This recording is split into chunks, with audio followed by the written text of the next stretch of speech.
In the climate-controlled vault of the University of Pennsylvania Museum, beneath layers of modern security and archival precision, sits a clay tablet no larger than your open palm. Its catalogue number is CBS 10673. The surface bears the wedge-shaped impressions of cuneiform script, pressed into wet clay more than 4,000 years ago in the ancient city of Nippur. But this tablet does not contain a poem. It does not record a transaction or a prayer. Instead, it lists names connected by relationships, arranged in a hierarchy that reads less like mythology and more like what you might find in a genealogical archive. Parent to child, husband to wife, brother to sister, generation after generation. The scribe who created this tablet used a very specific term for the beings documented within, the Anunnaki. In Sumerian, the word breaks down as Anunnaki, literally those of royal blood descended from Anu,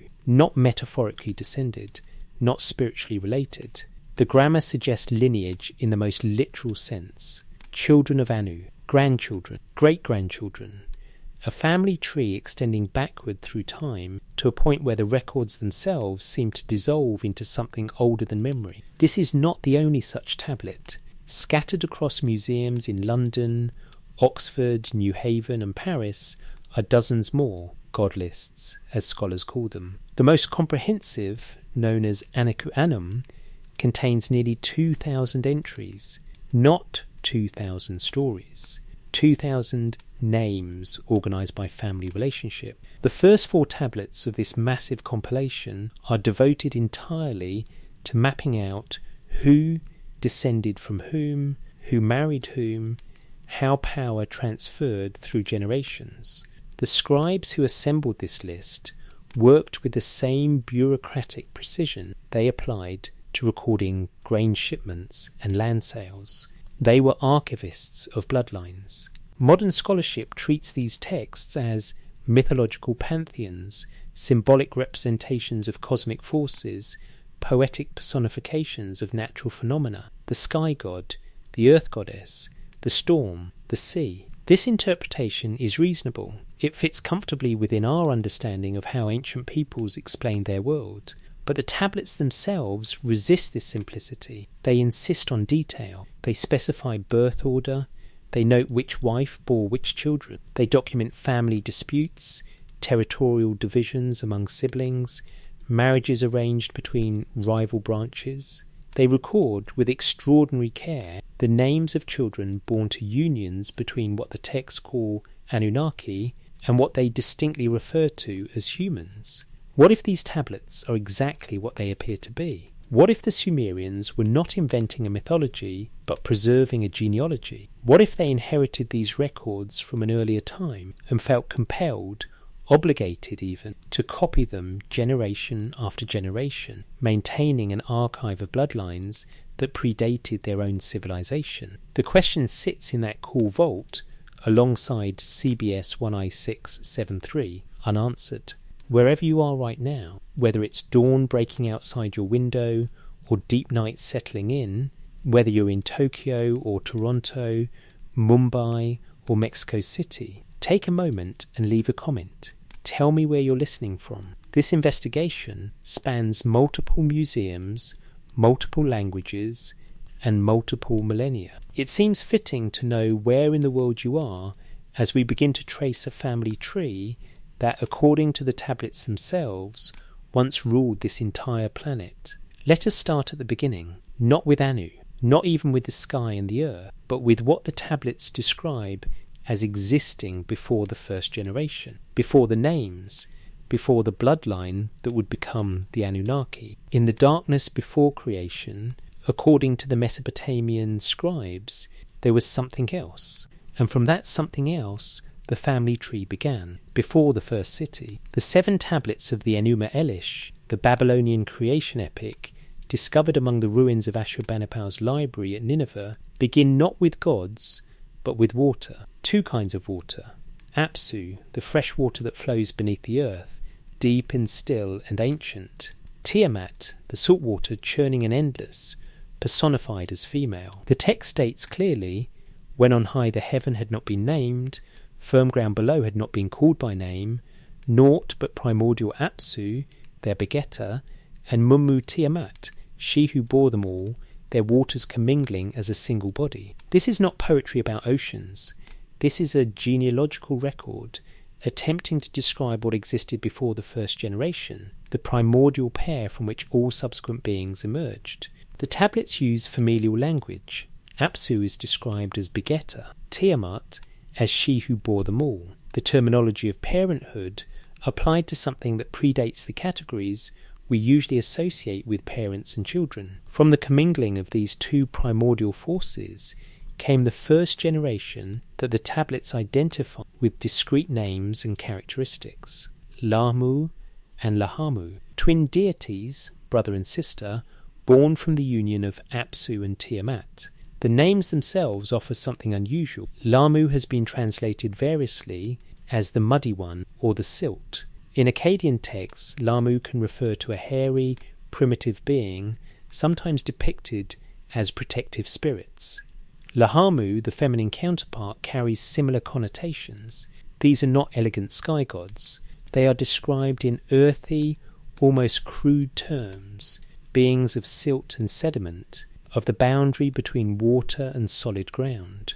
The Epic of Gilgamesh mentions Lamu creatures guarding the gateway to the cedar forest, not as gods, but as sentries, powerful but subordinate. This dual usage presents an interpretive problem. Are Lamu and Lahamu in the Enu Marilish the same category of being as the protective spirits called Lamu in later texts, or did the later usage borrow the name from earlier, more significant figures? The tablets do not clarify. They simply state Lamu and Lahamu were born, and from them came the next generation, Anshar and Kishar, the twin horizons, Anshar whole heaven, Kishar whole earth. Here the language shifts from silt and mud to cosmic principles. Anshar represents the totality of the sky, the celestial expanse. Kishar embodies the entirety of Earth's surface, horizon and horizon, the upper and lower boundaries of the visible world, brother and sister, like their parents, husband and wife, continuing the pattern of sibling pairing that characterizes these earliest generations. What is striking about this progression, Apsu and Tiamat, to Lamu and Lahamu, to Anshar and Kishar, is the movement from elemental forces towards something increasingly differentiated. Water becomes silt, becomes defined boundaries between sky and earth. The language evolves from describing substances to describing spaces, from what things are made of to where things exist. And from Anshar and Kishar came the figure who would become the patriarch of the Anunnaki bloodline, Anu. But here the tablets present us with a complication, one that will recur throughout this investigation. Different texts from different periods preserve different traditions about Anu's origins. In the Enuma Elish, Anu is clearly identified as the son of Anshar and Kishar. This is the Babylonian tradition, recorded in the 1st millennium BC. But older Sumerian texts from the 3rd millennium BC present a different genealogy. In these earlier sources, Anu, written as An in Sumerian, is not the son of Anshar and Kishar. Instead, An and Ki are themselves the primordial pair. They are the beginning. An is the sky, Ki is the earth. From their union, everything else descends. The scholarly consensus attributes this discrepancy to the evolution of religious thought across centuries. As political power shifted from Sumerian city-states to the Akkadian Empire to the Babylonian and Assyrian kingdoms, the mythology was revised, expanded, and recontextualized. New generations of gods were inserted at the beginning of the lineage, pushing Anu back from primordial father to 3rd generation descendant. This makes sense as a historical process. Cultures revise their origin stories. But another reading is possible. What if these are not contradictory accounts of mythology, but fragmented records of an actual genealogy, preserved imperfectly across time? Family records can be lost, rediscovered, and integrated into existing knowledge in ways that create apparent contradictions. If you found your great-great-grandfather's family Bible and discovered it listed ancestors you'd never heard of, ancestors that pushed your known lineage back 2 more generations, would that make your existing family tree mythology, or would it mean your records were incomplete? The Enuma Elish continues with the narrative of conflict, how the younger gods became noisy, disturbing Apsu's rest, how Apsu plotted to destroy them, how Ea, the Akkadian name for Enki, learned of the plot and killed Apsu first. This portion reads like political intrigue, succession crisis, generational power struggle. Tiamat, grieving and enraged, raised an army to avenge Apsu. She created monsters, 11 types, the tablets specify, and appointed Kingu, her new consort, as leader. She gave Kingu the tablets of destiny, the supreme authority to decree fate. The younger gods, terrified, turned to Marduk, the son of Ea. Marduk agreed to face Tiamat, but demanded in return that he be made supreme king of the gods. The assembly agreed. Marduk defeated Tiamat, split her body in half, used one half to create the sky and the other to form the earth, and established the cosmic order. For this victory, Marduk was elevated to head of the pantheon. He became, in Babylonian theology, the supreme deity, higher even than Anu, his great-grandfather. This narrative has been analysed as mythologized cosmology, as political propaganda for Babylon's rise to power, as philosophical meditation on order versus chaos.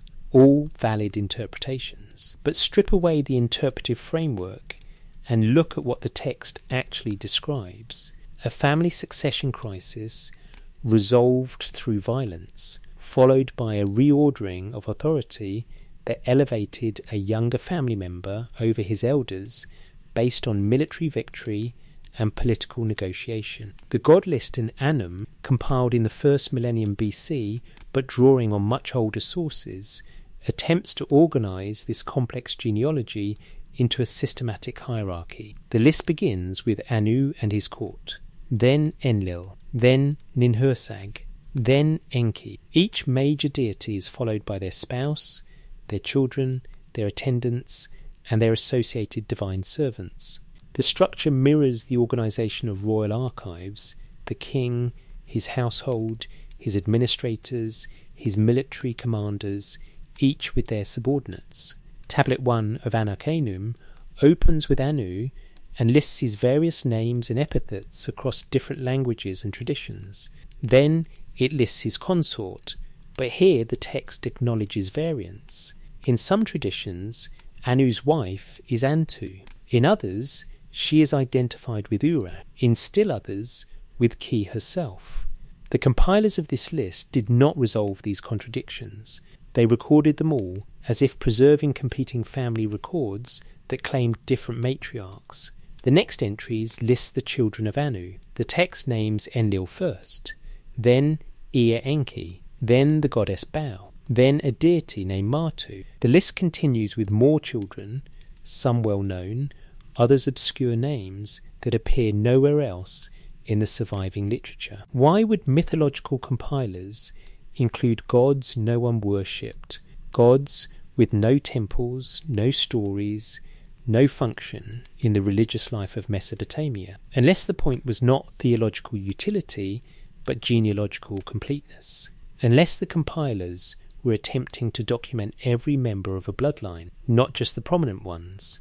The pattern established in these primordial generations, sibling marriage, twin births, the transfer of authority from father to son, or the seizure of authority through conflict, would repeat throughout the subsequent generations of the Anunnaki bloodline. The structure was set. What began with Apsu and Tiamat, or with Enki, depending on which tradition you follow, would extend forward through time, each generation producing the next, until the bloodline reached a point where it intersected with human kingship itself. But before we can trace those later generations, we must understand the central couple more clearly, Anu and Ki, An and Earth, the patriarch and matriarch of the line that would be called, for all subsequent history, the children of Anu, the Anunnaki, the children of heaven and earth.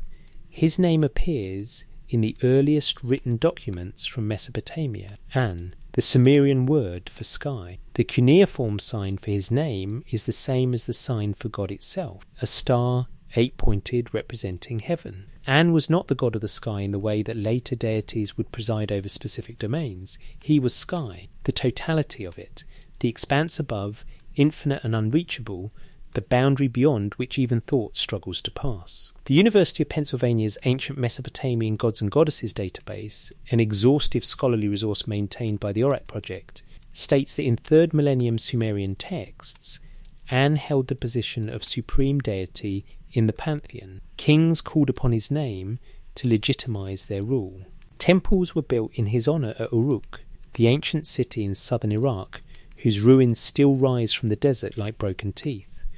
The temple was called Iana, the house of heaven. But An was, even in the earliest texts, a distant figure. He did not intervene in human affairs with the regularity of Enlil or Enki. He decreed from above, but did not descend. His authority was ultimate, but his presence was remote. He was invoked, honoured, and obeyed, but not approached. In the mythology, when the younger gods had disputes, they did not go to An, they went to Enlil. An remained above, presiding but not participating. This remoteness has led scholars to suggest that An represents an older stratum of belief, a primordial sky god gradually pushed to the periphery as more active deities took centre stage in the religious life of Mesopotamia. By the time of the Babylonian period, An, called Anu in Akkadian, had been largely supplanted by Marduk or Enlil, depending on the city. But his name remained first in all the god lists.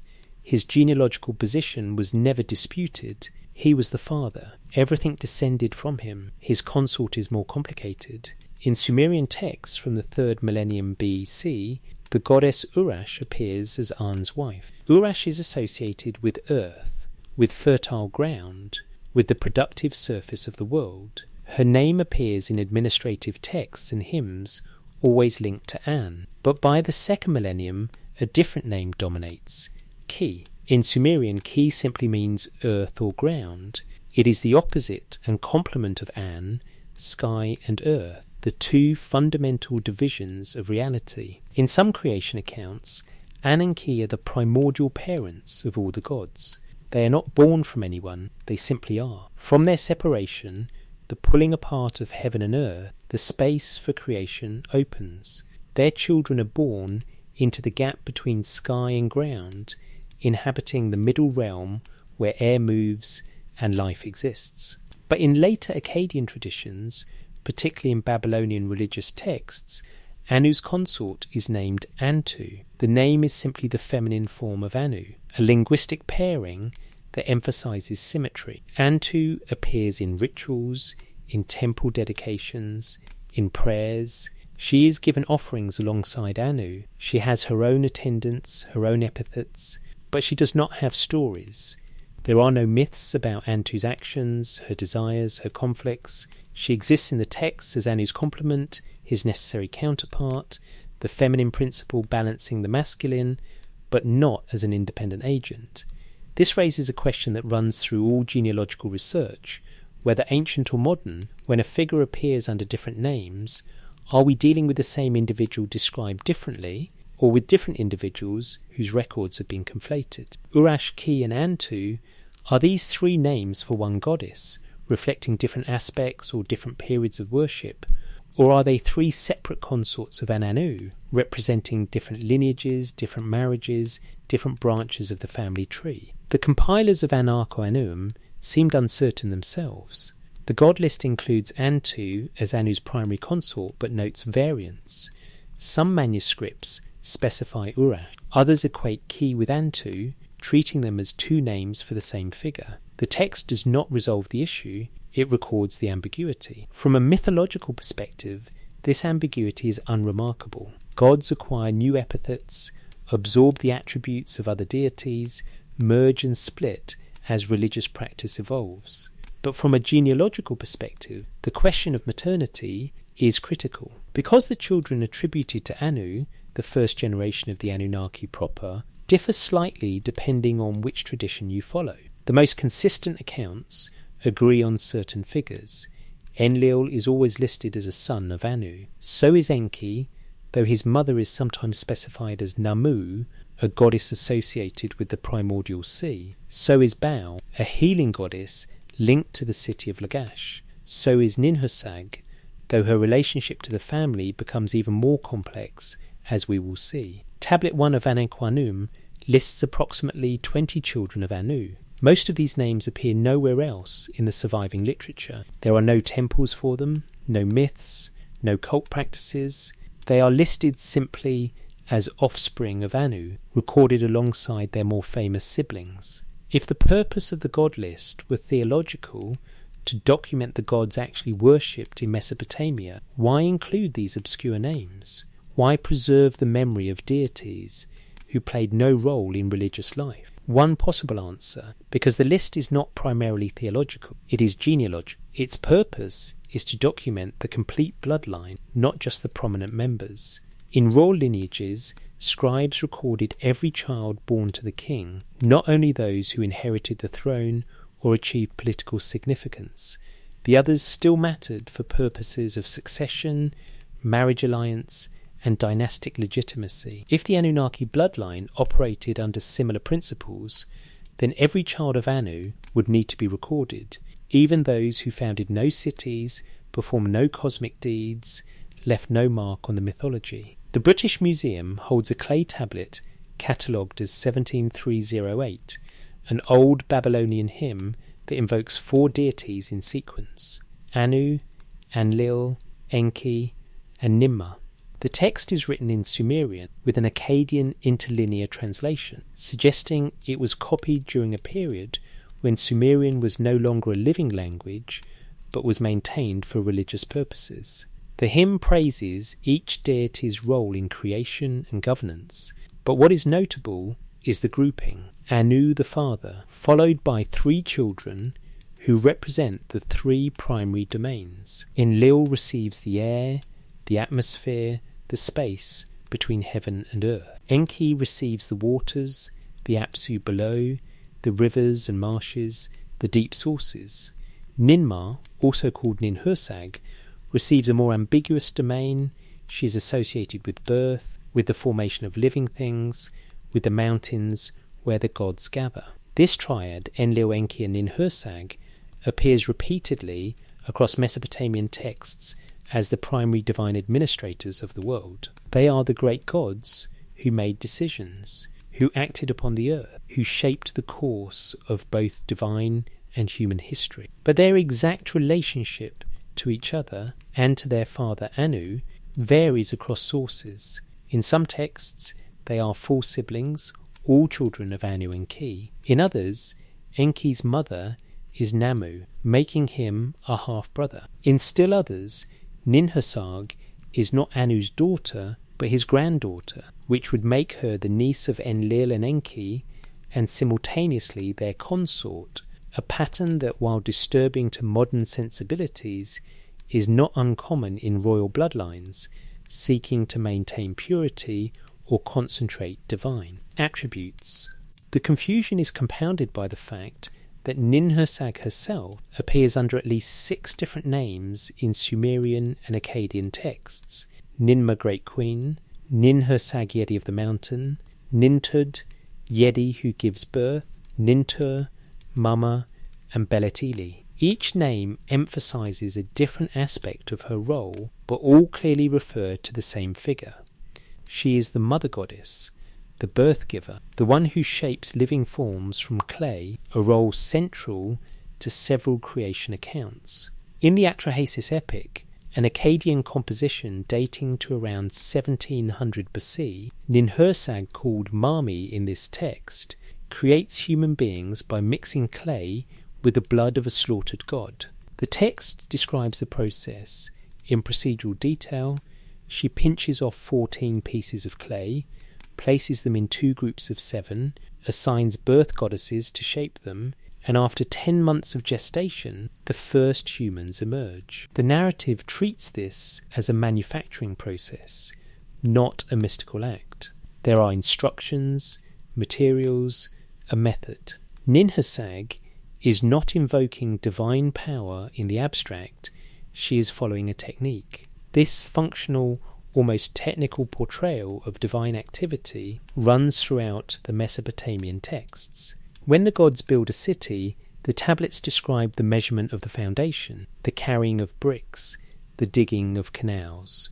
When they travel between locations, the texts sometimes specify distances and travel time. When they hold assemblies to make decisions, the structure mirrors the political assemblies of human city-states, debate, consensus building, voting. The family structure operates under similar logic. An is the supreme authority, but he does not micromanage. He delegates.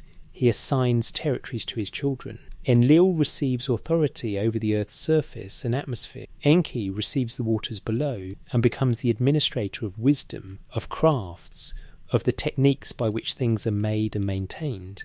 Ninhursag receives the domain of birth and formation, of bringing new beings into existence. This division is not mythological symbolism, it is territorial allocation. The kind of arrangement a patriarch might make when dividing an inheritance among children: you take this region, you take that, you oversee this function, you manage that responsibility. And like many such divisions in royal families, it did not prevent conflict. The question remains, who was An? If we set aside the interpretive framework of mythology and look at the tablets as archival documents, what kind of figure is being described?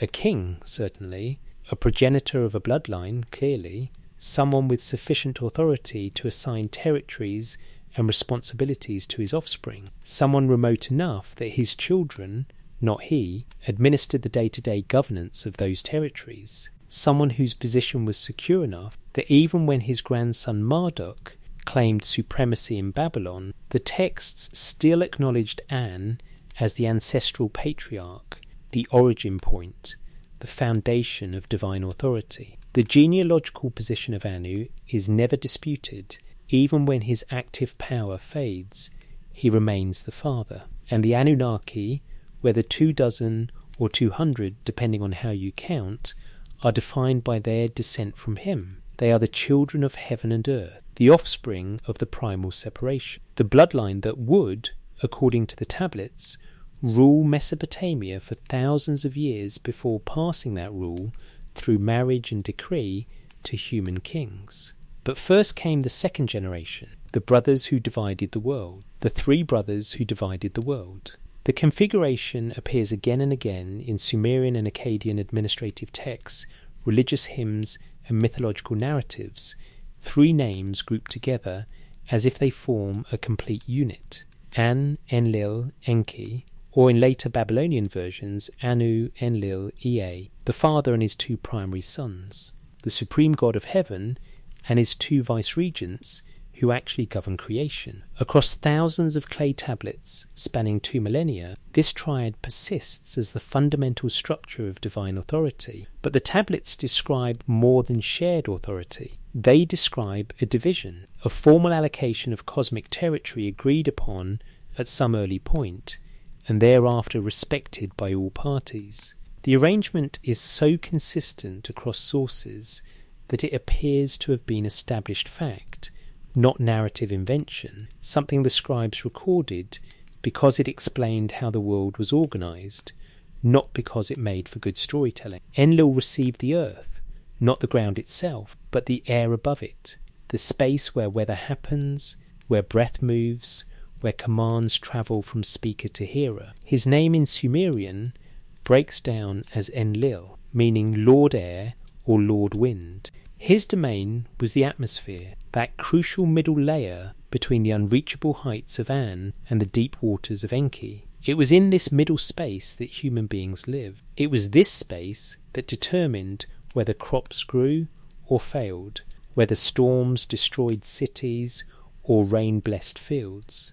Enlil's territory was the immediate environment of mortal life. The ancient city of Nippur, located in what is now central Iraq, was recognized across all Mesopotamian cultures as Enlil's city. The temple there, called Ikur-Runta, was considered the holiest site in Sumer. Kings from distant cities, from Uruk, from Ur, from Lagash, from Akkad, travelled to Nippur to receive Enlil's blessing and legitimize their rule. A king might control territory through military force, but without Enlil's approval proclaimed at Nippur, his reign was considered illegitimate. This political function is documented extensively in royal inscriptions. King after king records their pilgrimage to Nippur, their offerings at Kur, their reception of divine favour. The pattern is so consistent it suggests something more than religious theatre. It suggests an actual authority recognised across competing city-states, an authority that transcended local political power. Enlil's position was not symbolic, it was jurisdictional. But Enlil was not gentle. The texts describe him as stern, quick to anger, absolute in his judgments. In the Sumerian flood narrative preserved on tablet CBS 10673, the story that would later influence the Atrahasis epic and eventually the biblical account of Noah, it is Enlil who decrees the destruction of humanity. The text states that human beings had become too numerous and too noisy. Their clamour disturbed the gods' rest. Enlil proposed a solution: annihilation, a flood that would wipe the earth clean and restore silence. The other gods agreed, except for Enki. Enki, the third member of the triad, had received the Apsu, the deep fresh water that flows beneath the earth, invisible and inexhaustible, the source of springs and rivers and wells. His Sumerian name, Enki, means Lord Earth, but his domain was not the surface. It was what lay below, the hidden waters, the underground ocean that, in Mesopotamian cosmology, pressed up from beneath, providing the moisture that made life possible in an arid land. Enki's city was Eridu, the southernmost of the major Sumerian settlements, located near the marshes where the Euphrates River spreads into channels and wetlands before reaching the Persian Gulf. Eridu was considered the oldest city, the first place where kingship descended from heaven to earth. Excavations at the site have uncovered temple foundations dating back to the Ubaid period, around 5000 BC, older than the earliest writing, older than the first identifiable Sumerian culture. Someone had been building temples at Eridu for a very long time. Enki's characterization in the tablets contrasts sharply with Enlil's. Where Enlil was stern and absolute, Enki was clever and compassionate. Where Enlil enforced decrees, Enki found loopholes. In the flood narrative, Enki did not openly defy Enlil's decision to destroy humanity. Such defiance might have triggered a divine civil war, but he circumvented it.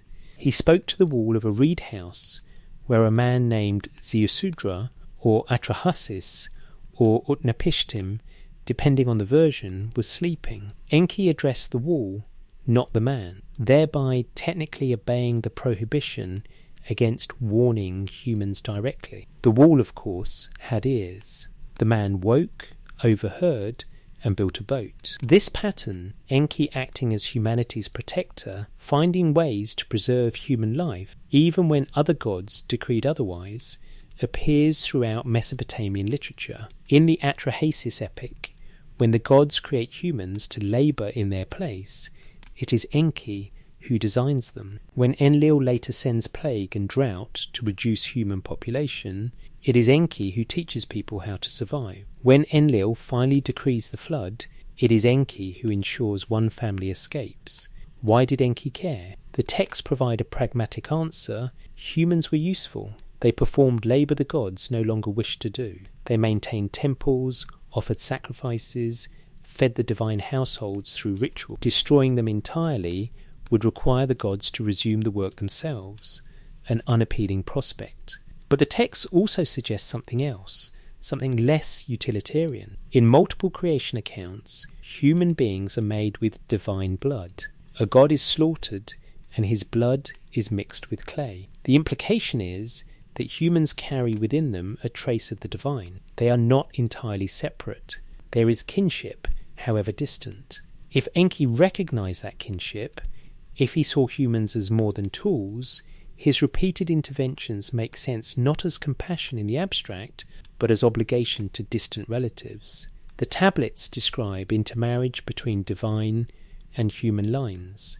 They describe gods taking human wives, goddesses taking human husbands, and the children of these unions becoming kings. If the bloodline mixed, then the distinction between god and human was not absolute. It was a matter of degree. But we are getting ahead of the genealogy. Before those mixed bloodlines emerge, we must understand the pure divine line. And the third figure in the administrative triad is not a brother, but a sister. Ninmah, Ninhursag, Nintud, the great queen, the lady of the mountain, the lady who gives birth. She is listed alongside An, Enlil, and Enki in the British Museum hymn recorded on tablet 17308. The grouping suggests equivalence, not 3 gods and a subsidiary goddess, but 4 co-equals, 4 children of An who together govern the cosmos. An presides from above, Enlil commands the middle air,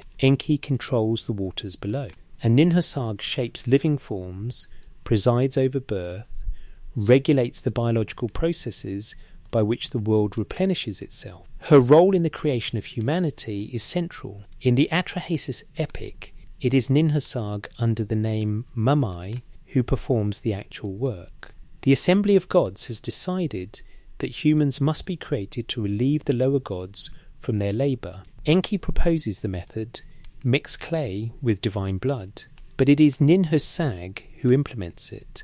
She is the expert in fashioning living beings. The text describes her preparation, her instructions to the birth goddesses who will assist her, the precise gestures and incantations required. The process takes 10 months, the same gestation period as natural human birth. This detail is worth pausing over. If this were pure mythology, symbolic narrative about cosmic forces, why specify 10 months? Why describe the procedural steps? Why include Ninhursag's instructions about how to position the clay, how to pinch off the portions, how to wait for the appropriate time? The text reads like a technical manual because, perhaps it is one, a preserved record of how something was actually done, passed down and copied by scribes who no longer understood the full context but maintained the details faithfully because the tablet said this was how it happened. Ninhursag's relationship to Enlil and Enki is complicated in the myths by sexual and marital entanglements. In the tale of Enki and Ninhursag, preserved in Sumerian on tablets from Nippur, Enki seduces Ninhursag, who gives birth to a daughter. Enki then seduces the daughter, who gives birth to another daughter. The pattern repeats through several generations until Ninhursag intervenes by cursing Enki, causing parts of his body to become diseased.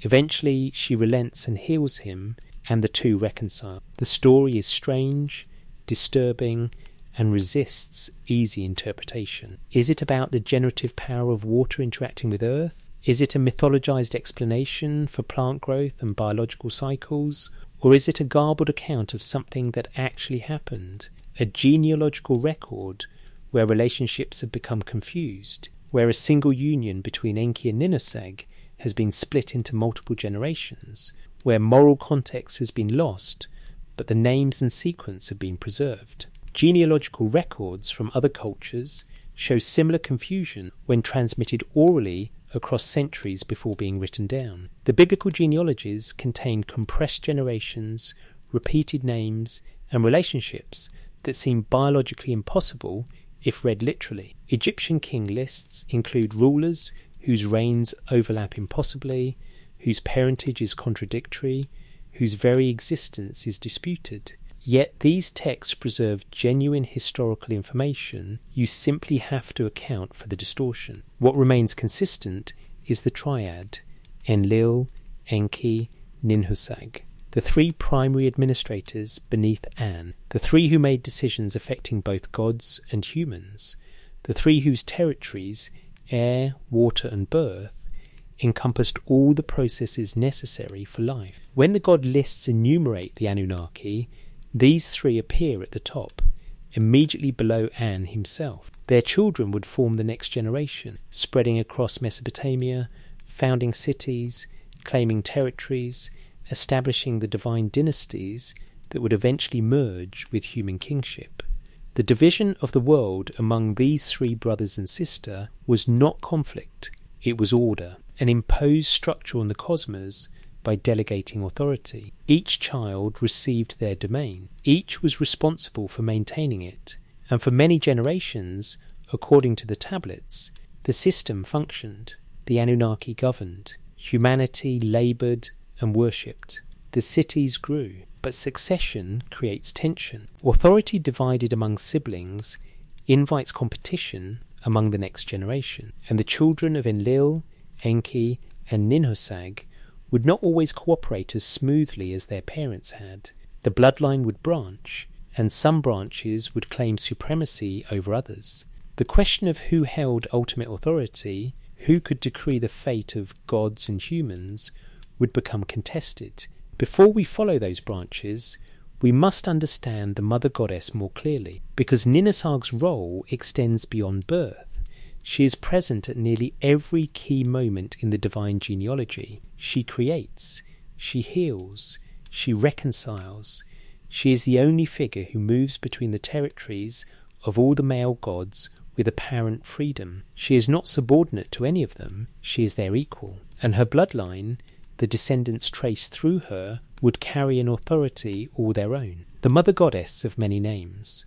In the temple archives of ancient Lagash, a Sumerian city-state located in what is now southern Iraq, inscriptions record offerings made to a goddess called Bau. She was the city's patron deity, associated with healing, with dogs, and with the renewal of life. But Bau was also called Ninasina in some texts, and Ninasina was identified with Gula in Akkadian sources, and Gula was sometimes equated with Ninmah, and Ninmah was another name for Ninhursag. This chain of identifications, goddess A is goddess B, who is also goddess C, who may be goddess D, runs throughout Mesopotamian religious texts like a genealogical puzzle with pieces missing. Modern scholarship generally treats these as syncretism, the merging of distinct deities into composite figures as city-states were conquered and their pantheons absorbed. A goddess worshipped in Lagash and a goddess worshipped in Isin might be declared the same when one city came under the dominion of the other. Their myths merge, their epithets combine, their temples share resources. This explanation is logical and well supported. But it creates a problem when you try to read the god lists as genealogies, because the An School Ainum list carefully distinguishes between some of these figures while equating others. Bau is listed separately from Ninhursag as a distinct daughter of An, but Ninmah is explicitly identified with Ninhursag, two names for one goddess. The compilers made choices about which figures were genuinely identical and which were merely similar. They were not indiscriminately conflating deities, they were attempting to clarify relationships. What if the confusion of names is not theological syncretism, but genealogical compression? What if multiple women across several generations bore similar titles? Great Lady, Mother of the Mountain, Lady who gives birth, and later scribes, lacking complete records, conflated them into a single figure. Royal genealogies from other cultures show this pattern. A queen is referred to by her title rather than her personal name. Multiple queens share the same title. Later historians, reading the records, assume all references are to the same woman when in fact they describe grandmother, mother and daughter, 3 generations of women who held the same office. The Mesopotamian texts themselves hint at this complexity. In the myth of Enki and Ninhursag, the goddess gives birth to multiple daughters, each of whom then has her own children. Some of these daughters are named Ninsar, Ninkur, Uttu, but in other contexts, Ninsar is called a form of Ninhursag herself. The boundaries between individual and collective, between person and title, remain fluid. What is not fluid is Ninhursag's central role in creation. Across every version of the human creation narrative, Sumerian, Akkadian, Babylonian, she is present. She is the one with the expertise. In the Atrahasis epic, The gods are labouring, digging canals, carrying soil, maintaining the irrigation systems that make agriculture possible in Mesopotamia's arid environment. The labour is backbreaking. The lower gods, those assigned to physical work, complain. They are exhausted. They threaten rebellion. The great gods, Anu, Enlil, Enki, convene to address the crisis. Enki proposes a solution: create a substitute labourer, a being designed specifically to do the work the gods no longer want to do. But he admits he does not know how to fashion such a being. He turns to Ninhursag. "You are the birth goddess," he says. "Create." The Atrahasis text records her response with remarkable specificity. She says she needs the right materials. She cannot create from nothing. She requires clay, the substance of earth, and divine blood. The blood will provide the intelligence, the life force, the element that separates a mere animated form from a being capable of thought and labour. The assembly agrees to provide it. They select a god called Wei-Ilu, whose name means God who has intelligence. He is slaughtered. His blood is mixed with clay. Ninhursag shapes 14 figures, 7 male, 7 female. She assigns birth goddesses to each one. The gestation period is 10 months. When the time comes, the first humans emerge. They are called Lulu, a Sumerian term that can mean both human and mixed, a being that is part divine, part earthly. They are made to serve. The text states this explicitly. Humanity's purpose is to bear the labour of the gods. This narrative has been interpreted as a justification for social hierarchy, a mythological explanation for why some people labour while others rule. It reflects the class structure of ancient Mesopotamia, where the vast majority of the population worked the land to support a small priestly and royal elite. But the narrative also describes something else: genetic manipulation, the intentional design of a new type of being by mixing the essence of one species with the substance of another. Clay is lifeless, divine blood is not. Combine them and something new emerges, something that can work, think, reproduce, but is not fully divine. The implications are considerable if read literally. If the tablets are preserving an account of how humanity was created by an earlier, more advanced species, beings called Anunnaki, then what we are reading is a description of genetic engineering in pre-scientific language. The clay is the base biological material. The divine blood is the genetic template. Ninhursag is the bioengineer. The 10-month gestation in the wombs of birth goddesses is an artificial incubation process. The result is Homo sapiens, designed for a purpose. This reading is speculative. It requires assuming the tablets are not mythology, but degraded technical documentation. But the specificity of the descriptions, the procedural steps, the materials required, the time intervals, the roles of participants, does not read like poetry. It reads like instruction. Ninhursag's involvement in creation extends beyond humanity. In various texts, she is credited with shaping animals, with healing diseases, with establishing the biological order that allows life to perpetuate itself. She is not a passive mother archetype. She is active, technical, expert. When something needs to be made or fixed, the other gods turn to her. Her relationship with Enki is particularly close. They collaborate on projects, they argue, they reconcile. In one text, after Enki becomes ill from eating plants that belong to Ninhursag, she initially refuses to heal him. She is angry. But the other gods plead with her, and eventually she relents. She performs a healing ritual that involves creating 8 deities from the 8 parts of Enki's body that were diseased. Each of these deities is assigned a function, one for childbirth, one for plants, one for the horizon. The act of healing becomes an act of creation. This partnership between Enki wisdom, water, crafts, and Ninhursag Earth formation live suggests a division of labour in the administration of biological and material reality. Enki knows the techniques. Ninhursag implements them. Together, they shape living things.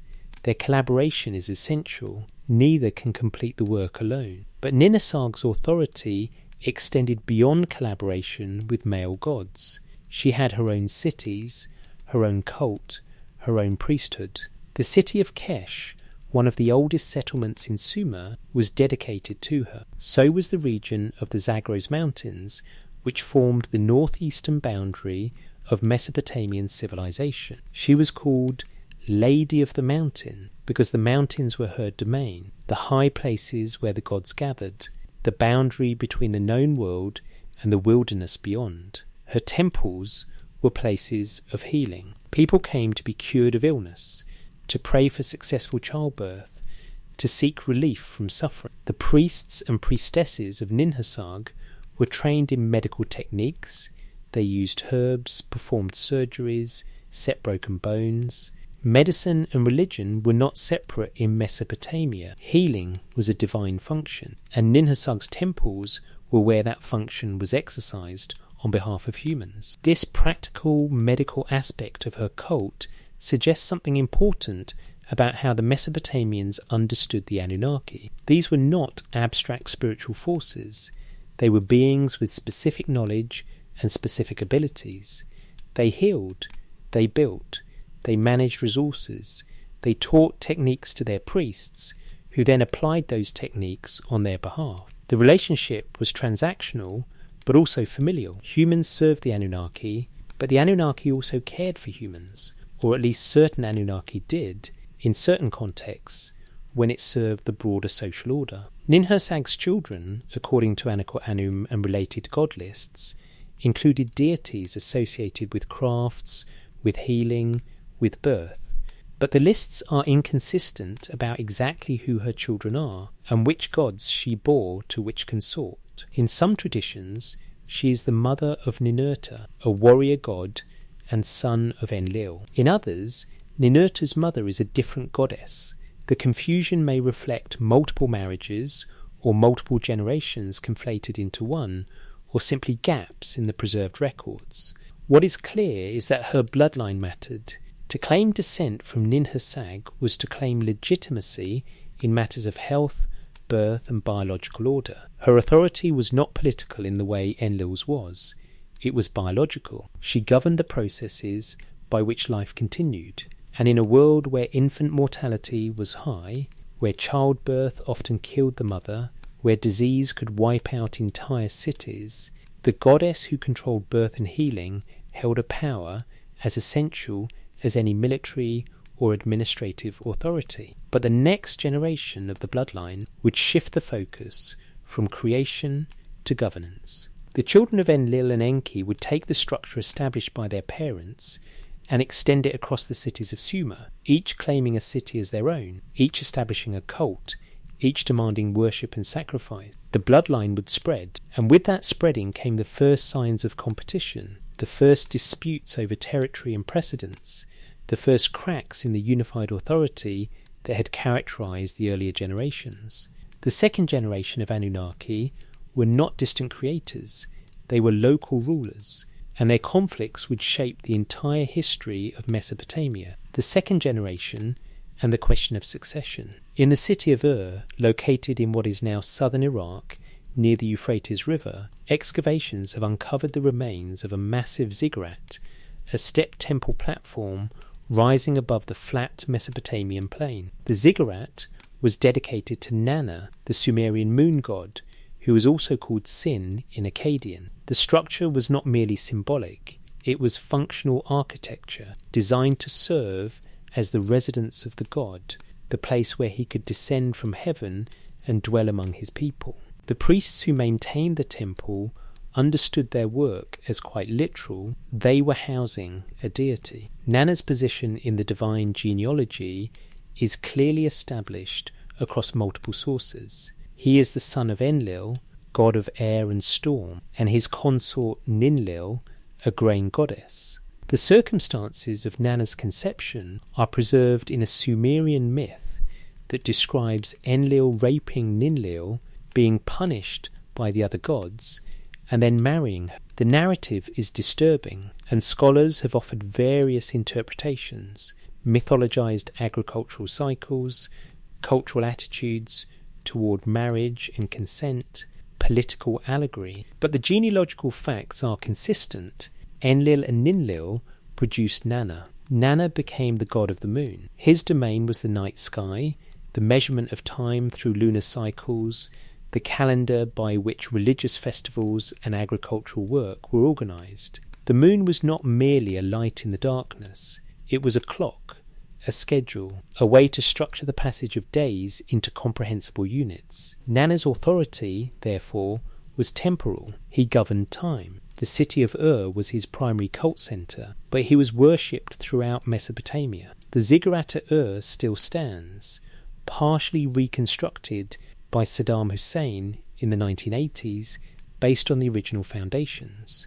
Even in ruins, it dominates the landscape, a testament to the importance of Nanna's cult. Kings of Ur, across multiple dynasties spanning nearly 2,000 years, styled themselves as servants of Nanna. They built and rebuilt his temple. They endowed his priesthood. They recorded his blessings on their military campaigns. Nanna's wife was Ningal, a goddess whose name means great lady. Together they had children. And it is here, in the second generation of the bloodline, that the family tree begins to spread across the cities of Sumer, each major deity claiming a city as their seat of power. The most prominent of Nanna and Ningal's children were twins Utu, the sun god, and Inanna, the goddess of love and war. Twins are significant in many genealogical traditions. They suggest a special relationship, a balance, a symmetry. Utu and Inanna are frequently mentioned together in Sumerian texts, their bond emphasised to the point where some modern scholars have speculated about an incestuous dimension to their relationship, a speculation the texts neither confirm nor deny, but certainly do not discourage. Utu, called Shamash in Akkadian, governed the sun and by extension justice. The sun sees everything. It illuminates hidden deeds.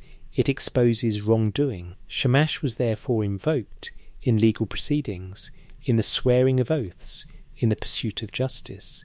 The famous Code of Hammurabi, one of the oldest legal documents in human history, depicts King Hammurabi receiving the laws from Shamash. The symbolism is explicit. Law comes from the sun god, from the one who sees all and judges fairly. Shamash's cult centre was the city of Sippar in northern Babylonia. Like his father Nanna at Ur, Shamash had a temple, a priesthood, and a city devoted to his worship. The temple was called E-Babar, the White House or the Shining House. The structure was rebuilt multiple times across the centuries, each new king proclaiming his piety by restoring the dwelling of the sun god.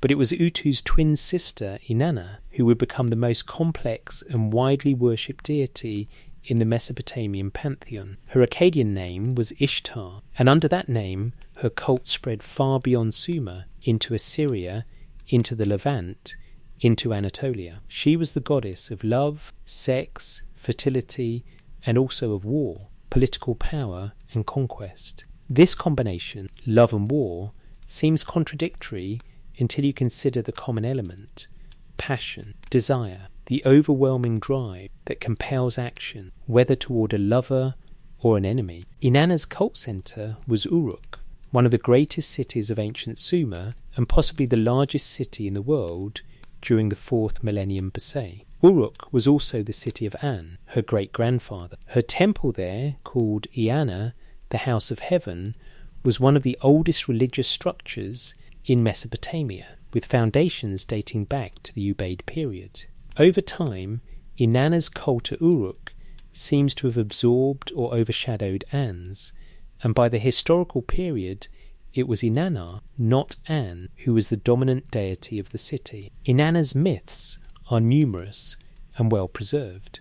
The most famous is her descent into the underworld, a journey to visit her sister Ereshkigal, the queen of the dead. The narrative describes Inanna passing through 7 gates, removing an item of clothing and divine power at each gate, until she arrives before her sister, naked and powerless. Ereshkigal kills her. Inanna's corpse hangs on a hook for 3 days. Eventually, Enki intervenes, sending creatures to retrieve her. But the laws of the underworld require a substitute.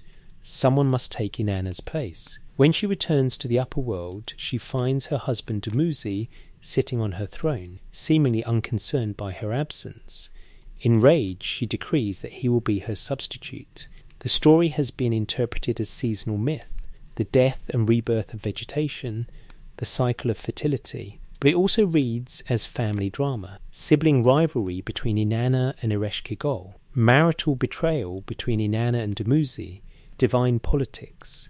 The underworld is not an abstract realm, it is a territory governed by Ereshkigal, who has her own court, her own rules, her own jurisdiction. Inanna's journey is an act of political negotiation or conquest that goes badly. Ereshkigal herself is a fascinating figure in the genealogy. She is called Inanna's sister in the descent myth, which would make her a daughter of Nanna and Ningal, another child of the lunar line. But other texts present a different parentage, making her a daughter of Enki, which would place her in the first generation of Anunnaki, not the second.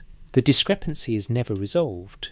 Perhaps Ereshkigal is Inanna's half-sister, daughter of an earlier union. Perhaps the term sister is being used more loosely to indicate kinship, without specifying the exact relationship. Or perhaps the records have genuinely conflated two different figures. What is consistent is Ereshkigal's role. She rules the underworld. She is queen of the dead. After the death of the primordial goddess Tiamat in the Babylonian creation epic, Ereshkigal was assigned to the realm of the dead as its administrator. In some texts, she rules alone. In others, she is married to Nergal, a god associated with war and plague, who tricked or seduced his way into the underworld and became its king. The myth of Nergal and Ereshkigal describes their union as a kind of forced marriage. Nergal arrives in the underworld, overpowers Ereshkigal, and demands to share her throne. She submits, and they become co-rulers. The story is violent, uncomfortable, and resists sanitization. But it also describes the formation of a political alliance. Two territories under separate rulers become one kingdom under joint rule. If the underworld is a real jurisdiction, and Ereshkigal is its actual governor, then Nergal's arrival represents conquest or coalition, depending on your interpretation. This pattern, divine marriages that are also political alliances, runs throughout the genealogy of the Anunnaki. When a god from one city marries a goddess from another, the texts treat it as significant. Territories are united, resources are shared, offspring inherit authority over both domains. The divine family tree is also a map of political power. Which brings us to the problem of Dumuzi. Dumuzi, called Tammuz in later traditions, is identified in texts variously as a shepherd, a king, and a god. The Sumerian king list, a chronological record of rulers that mixes mythological and historical kings into a single sequence, includes Dumuzi as one of the rulers of Uruk before the flood. The list assigns him a reign of 36,000 years, a number that, like the other pre-flood reigns, strains credibility unless we assume either symbolic time measurement or textual corruption. But Dumuzi is also a god with his own cult, worshipped as the god of shepherds and vegetation. His annual death and rebirth were commemorated in rituals across Mesopotamia, rituals that involved weeping, lamentation, and then celebration when he returned. The pattern mirrors agricultural cycles, but it also suggests a real historical figure whose death was so significant it became mythologized.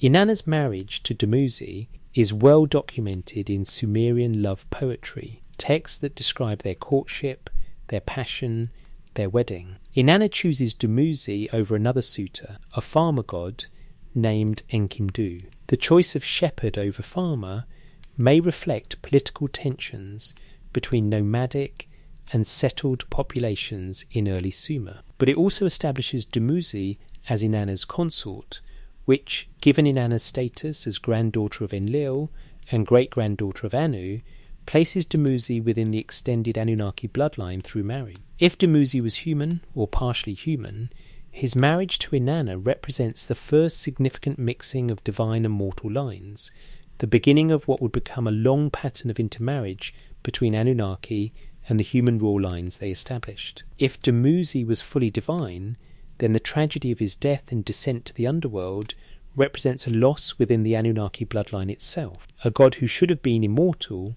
but wasn't. The question of succession becomes acute in this generation. Who inherits authority? Nanna inherits from Enlil. Utu and Inanna inherit from Nanna. But Inanna's power rivals or exceeds that of her father and brother. By the historical period, she is the more actively worshipped deity. Her temples are richer, her festivals are more elaborate, her mythology is more developed. Did she claim authority that would ordinarily have passed to her twin brother Utu, or was she granted separate authority as part of the original allocation? The texts do not explain the mechanism of succession because they seem to assume the reader already knows.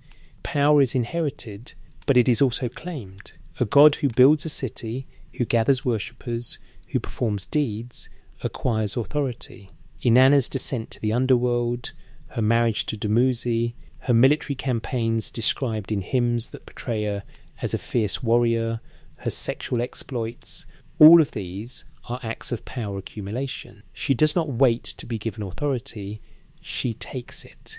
And this pattern, active claiming of authority rather than passive inheritance, will characterize the later generations as well. The third generation of Anunnaki will see even more aggressive competition, particularly as new cities rise and their patron deities demand recognition. The bloodline will continue to spread, but the unity of the earlier generations, the clear division of territories under Anu's supreme authority, will begin to fracture. Before we trace those fractures, however, we must examine the twins more closely. Utu and Inanna, the Sun and Venus. Brother and sister, inseparable in the texts, their relationship charged with an intensity that goes beyond ordinary sibling bonds. Because there is something about twins in the Anunnaki genealogy, something the tablets emphasize repeatedly, that suggests they were not accidents of birth, but intentional pairings.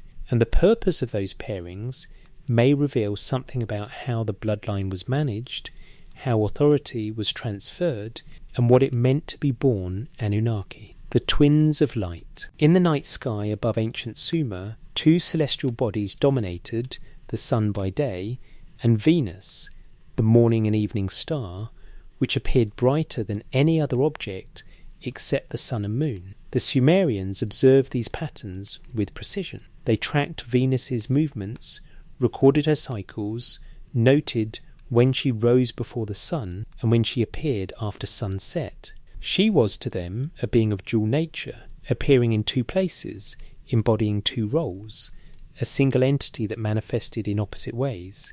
And in their genealogical records, they assigned this dual star to a pair of twins, Utu, the sun, and Inanna, Venus, brother and sister, born together, ruling the two brightest lights in the sky. The astronomical correspondence is too precise to be accidental. Shamash-Uatilion was not merely associated with the sun. He was the sun. His temple was oriented to catch the first rays of dawn. His symbols, the solar disk, rays of light extending outward, appear on countless seals, inscriptions, and boundary stones throughout Mesopotamian history. When the sun rose, Shamash was said to emerge from the mountains in the east, travelling across the sky in his chariot, observing all that happened below, before descending into the mountains of the west at day's end.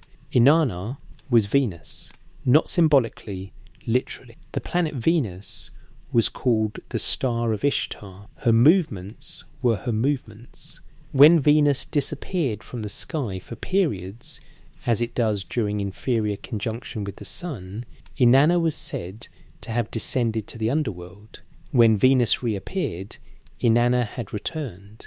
The astronomical phenomenon and the mythological narrative were understood as different perspectives on the same events. This literalism, gods are celestial bodies, celestial movements are divine actions, runs throughout Mesopotamian astronomical texts. The priests maintained detailed observational records. They predicted eclipses, planetary positions, and the appearance of comets. These predictions were not abstract science. They were intelligence about the movements of the gods. If Mars approached a certain constellation, it meant Nergal was travelling to that region of the heavens. If Jupiter appeared unusually bright, it signalled Marduk's increased power and favour. From this perspective, the genealogy of the Anunnaki is also an astronomical map. Anu is the pole of the heavens, the fixed point around which all else rotates. Enlil is the atmosphere, the region between Earth and stars. Nana is the moon, Utu is the sun, Inanna is Venus. Each generation corresponds to a different layer of the cosmos, a different category of celestial object, but the texts do not treat these identifications as purely metaphorical. When Inanna descends to the underworld, the planet Venus literally disappears from the sky. The narrative and the observation align. The question then is not whether the Sumerians were describing celestial mechanics, they clearly were, but whether they understood these celestial bodies as distant objects or as the actual locations and manifestations of the gods themselves.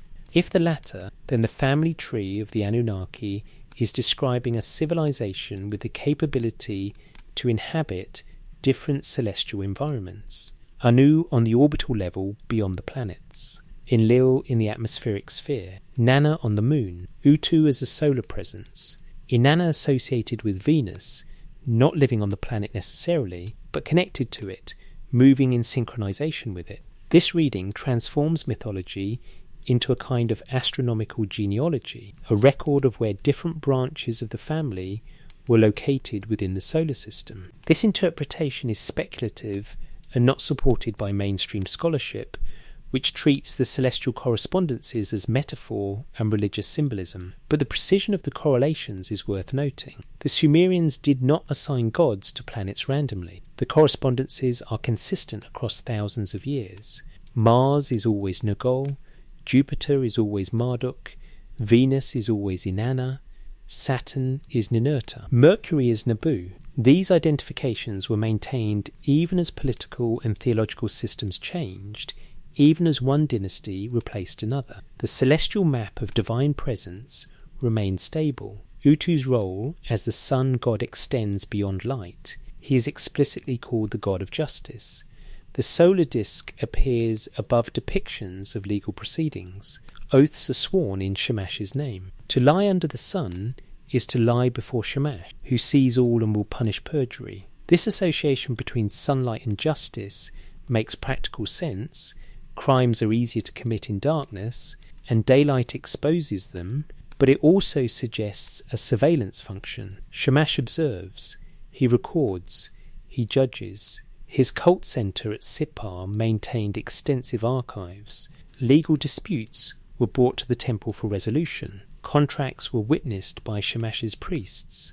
Property boundaries were marked with stones dedicated to Shamash, the markers inscribed with curses against anyone who would move them. The entire legal infrastructure of Babylonia was, in a sense, overseen by the sun god. Law was his domain because observation was his function. Inanna's role is more volatile. She is the goddess of love, sexual desire, romantic passion, fertility, but she is also the goddess of war, conquest, destruction, the chaos of battle. Hymns describe her as both seductive and terrifying. She is the Lady of Heaven, adorned in lapis lazuli and gold, radiating beauty. She is also the one who dances on corpses, who delights in the blood of her enemies, who tears down city walls and scatters armies. This combination, love and war, has fascinated interpreters for centuries. Some see it as the union of fertility and death, the cycle of life. Others see it as reflecting the planet Venus's dual appearance, the morning and evening star. Still others suggest it represents the political power of female rulers in early Sumer, women who commanded both household and army. But the texts themselves suggest something simpler. Inanna is a goddess of intensity. Whether that intensity expresses itself as love or war depends on the context, but the underlying force is the same: overwhelming, consuming, irresistible. She does not do anything by halves. When she loves, it is total. When she destroys, it is absolute. Her relationship with her brother Utu is unusually close. In multiple myths, Utu aids Inanna in her schemes. When she wants to visit the underworld, Utu warns her of the danger, but does not stop her. When she is trapped there, Utu is one of the gods Enki sends messengers to, though Utu refuses to help rescue her. When she returns and seeks vengeance on Dumuzi, Utu again tries to intervene, but ultimately cannot prevent the outcome. Their interactions suggest a sibling bond that is intimate, protective, and strained. Utu acts as the more cautious, rational counterpart to Inanna's impulsive, passionate nature. The texts occasionally hint at something more. Descriptions of the twins are sometimes charged with language that, in other contexts, would imply romantic or sexual attraction. They are beautiful together. They shine together. They are two aspects of a single light. Modern scholarship generally interprets this as poetic imagery reflecting their astronomical connection. Sun and Venus rise together, set together, dominate the sky together. But ancient royal families did practice sibling marriage to preserve bloodlines. Egyptian pharaohs married their sisters. Inca emperors did the same. If the Anunnaki practiced similar endogamy, Utu and Inanna's closeness might reflect more than sibling affection. The texts do not confirm this explicitly, but they do not deny it either, and the deliberate pairing of twins throughout the genealogy, Lamu and Lahamu, Anshar and Kishar, Utu and Inanna, suggests that twin births carried special significance. Were they accidents of biology, or were they intentional? Did the Anunnaki have control over reproduction in ways that allowed them to produce twin heirs? And if so, why twins? What advantage did pairing provide? One possible answer lies in governance. Two rulers sharing power creates a check and balance. One observes, the other acts. One represents law and order, the other represents passion and transformation. Together, they cover a wider range of functions than either could alone. The paired rule of twins might have been a deliberate administrative strategy, a way to ensure that authority was not concentrated in a single individual, but distributed across complementary personalities. If this was the pattern, it did not continue uniformly. Later generations do not emphasize twin births as strongly, but the model was established. The Sun and Venus, justice and war, observation and action, male and female, two aspects of divine authority, separated in function but unified in origin. Inanna's descendants would include kings, human kings who claimed her as their divine ancestor. The rulers of Uruk, where her cult was centered, traced their legitimacy through her. If a king could claim descent from Inanna, either through direct bloodline or through a marriage alliance, his rule was considered divinely sanctioned. And because Inanna's authority was already immense, greater in practice than her father Nana or her uncle Enki, claiming descent from her was claiming descent from one of the most powerful figures in the Anunnaki hierarchy. But before we trace those human connections, we must confront the figure who married Inanna, Dumuzi, the shepherd god, the dying god, the king of Uruk, because Dumuzi's position in the genealogy is ambiguous in a way that matters. If he was fully divine, then his death and resurrection are cosmic events. A god who dies is an ontological impossibility unless something has gone wrong. If he was fully human, then his marriage to Inanna represents the first major bridge between the divine and human bloodlines. And if he was something in between, part Anunnaki, part human, then he is evidence that the bloodlines were already mixing by the second generation. The tablets do not clarify which of these is true. They present Dumuzi as shepherd, as king, as husband of Inanna, as sacrifice, as the one who descends to the underworld in Inanna's place. They record his sister Geshtinana's grief, her agreement to spend half the year in the underworld so Dumuzi can return for the other half. They document the rituals of lamentation performed each year when Dumuzi dies, and the celebrations when he returns. What they do not do is explain what Dumuzi was, and that ambiguity may be the point, because if the bloodline was already mixing, if the boundaries between Anunnaki and human were already porous, then the genealogical tree is not a simple branching structure. It is a web, with threads connecting across generations, across species categories, across the supposed divide between gods and mortals. The next chapter in the family tree brings us into even stranger territory, the underworld branch, the descendants of Ereshkigal, queen of the dead.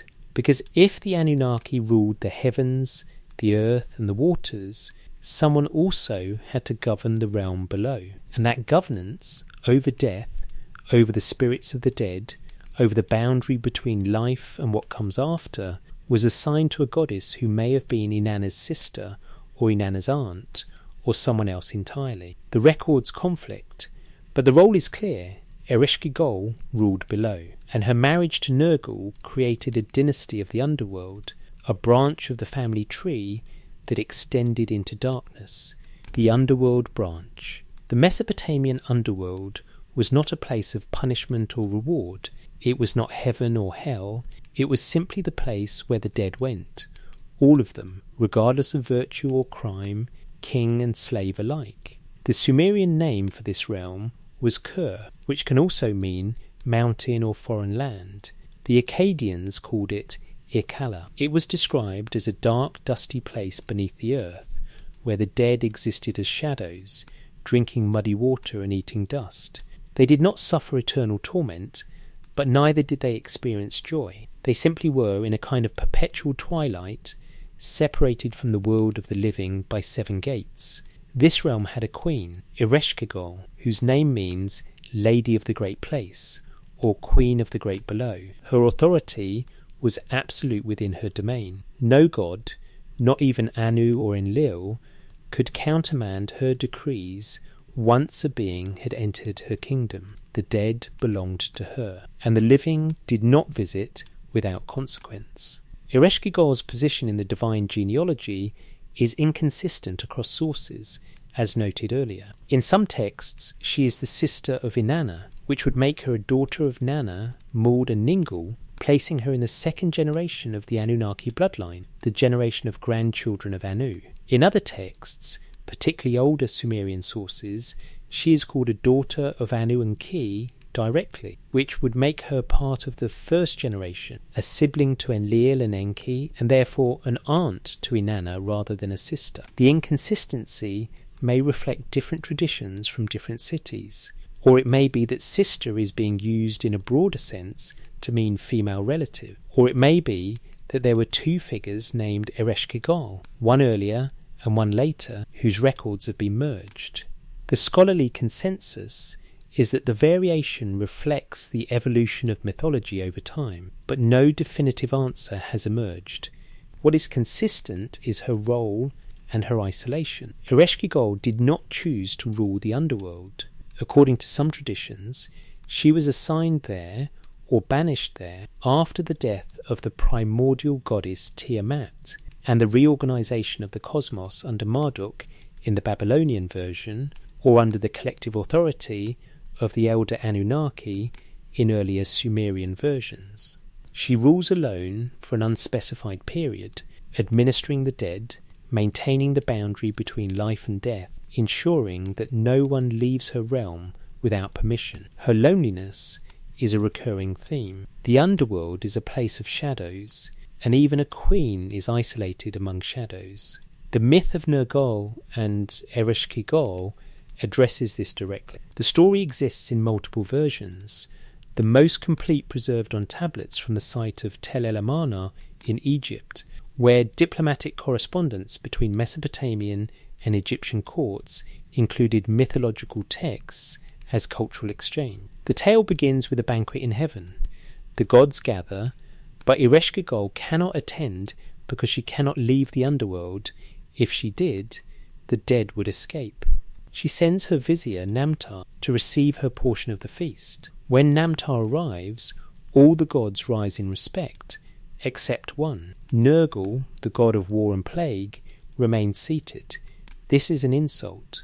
Namtar reports the offence to Ereshkigal, and she demands that Nergal be sent to the underworld to answer for his disrespect. Nergal descends through the 7 gates. At each gate, he is stripped of his divine regalia, his crown, his weapons, his symbols of power. By the time he reaches Ereshkigal's throne, he is vulnerable. But instead of accepting punishment, he seizes her, drags her from her throne, and threatens to kill her unless she agrees to share her kingdom with him. Ereshkigal, rather than resisting further, submits or negotiates. The text is ambiguous. They become lovers. They marry. Nergal becomes king of the underworld alongside Ereshkigal as queen. The story is troubling. It describes what appears to be sexual violence, coercion, a forced marriage. Some interpreters argue that Ereshkigal's submission is pragmatic. She recognizes that resistance is futile and chooses to make Nergal her ally rather than her enemy. Others suggest the narrative is mythologizing a political merger, the unification of 2 separate underworld cults under joint leadership. Still others read it as a conquest narrative, the subjugation of an older goddess by a newer, more aggressive god as religious power shifted during the Akkadian and Babylonian periods. But the text itself suggests something else in its conclusion. After their union, Nergal attempts to return to the upper world. Ereshkigal is distraught. She sends a message to the gods demanding his return, threatening chaos if he does not come back. Nergal, for reasons the text does not fully explain, chooses to return. He descends again through the 7 gates and rejoins Ereshkigal. This time, the text says, they embrace. They kiss. They lie together, not in violence, but in passion. The forced beginning has transformed into something else. Partnership, perhaps, or at least mutual accommodation. Nergal's identity is worth examining. He is associated with war, plague, fever, and the destructive heat of summer. His cult centre was the city of Kutha in northern Babylonia, and his temple there, called E-Meslam, was considered one of the entrances to the underworld. Nergal was not a benevolent deity. He was feared. Prayers to Nergal were often protective, asking him not to act, to withhold his plague, to spare the petitioner from his wrath. His genealogy places him as a son of Enlil, or in some sources, a son of Enki, making him part of the 2nd or 3rd generation of Anunnaki, depending on the tradition. His marriage to Ereshkigal thus represents either a union between aunt and nephew if Ereshkigal is 1st generation, or between cousins if she is 2nd generation. Either way, the marriage keeps authority within the extended family. The underworld remains under Anunnaki control. But the underworld is also a place of exile. Ereshkigal's isolation, Nergal's reluctant descent, the characterization of Kur as dark and dusty and undesirable, all of this suggests that ruling the underworld was not a privilege, but a burden. It was necessary work, essential to the cosmic order, but not enviable. Someone had to govern the dead. Someone had to maintain the boundary. Ereshkigal was assigned that task, or chose it, or was trapped in it. The sources do not agree. Her relationship with her sister, Inanna, is fraught. The myth of Inanna's descent to the underworld portrays Ereshkigal as hostile, even murderous. When Inanna arrives at the gates of the underworld, ostensibly to attend the funeral of Gugalana, Ereshkigal's first husband, according to some sources killed by Gilgamesh and Enkidu in the Epic of Gilgamesh, Ereshkigal is immediately suspicious. Why would the Queen of Heaven visit the Queen of the Underworld? What does she want?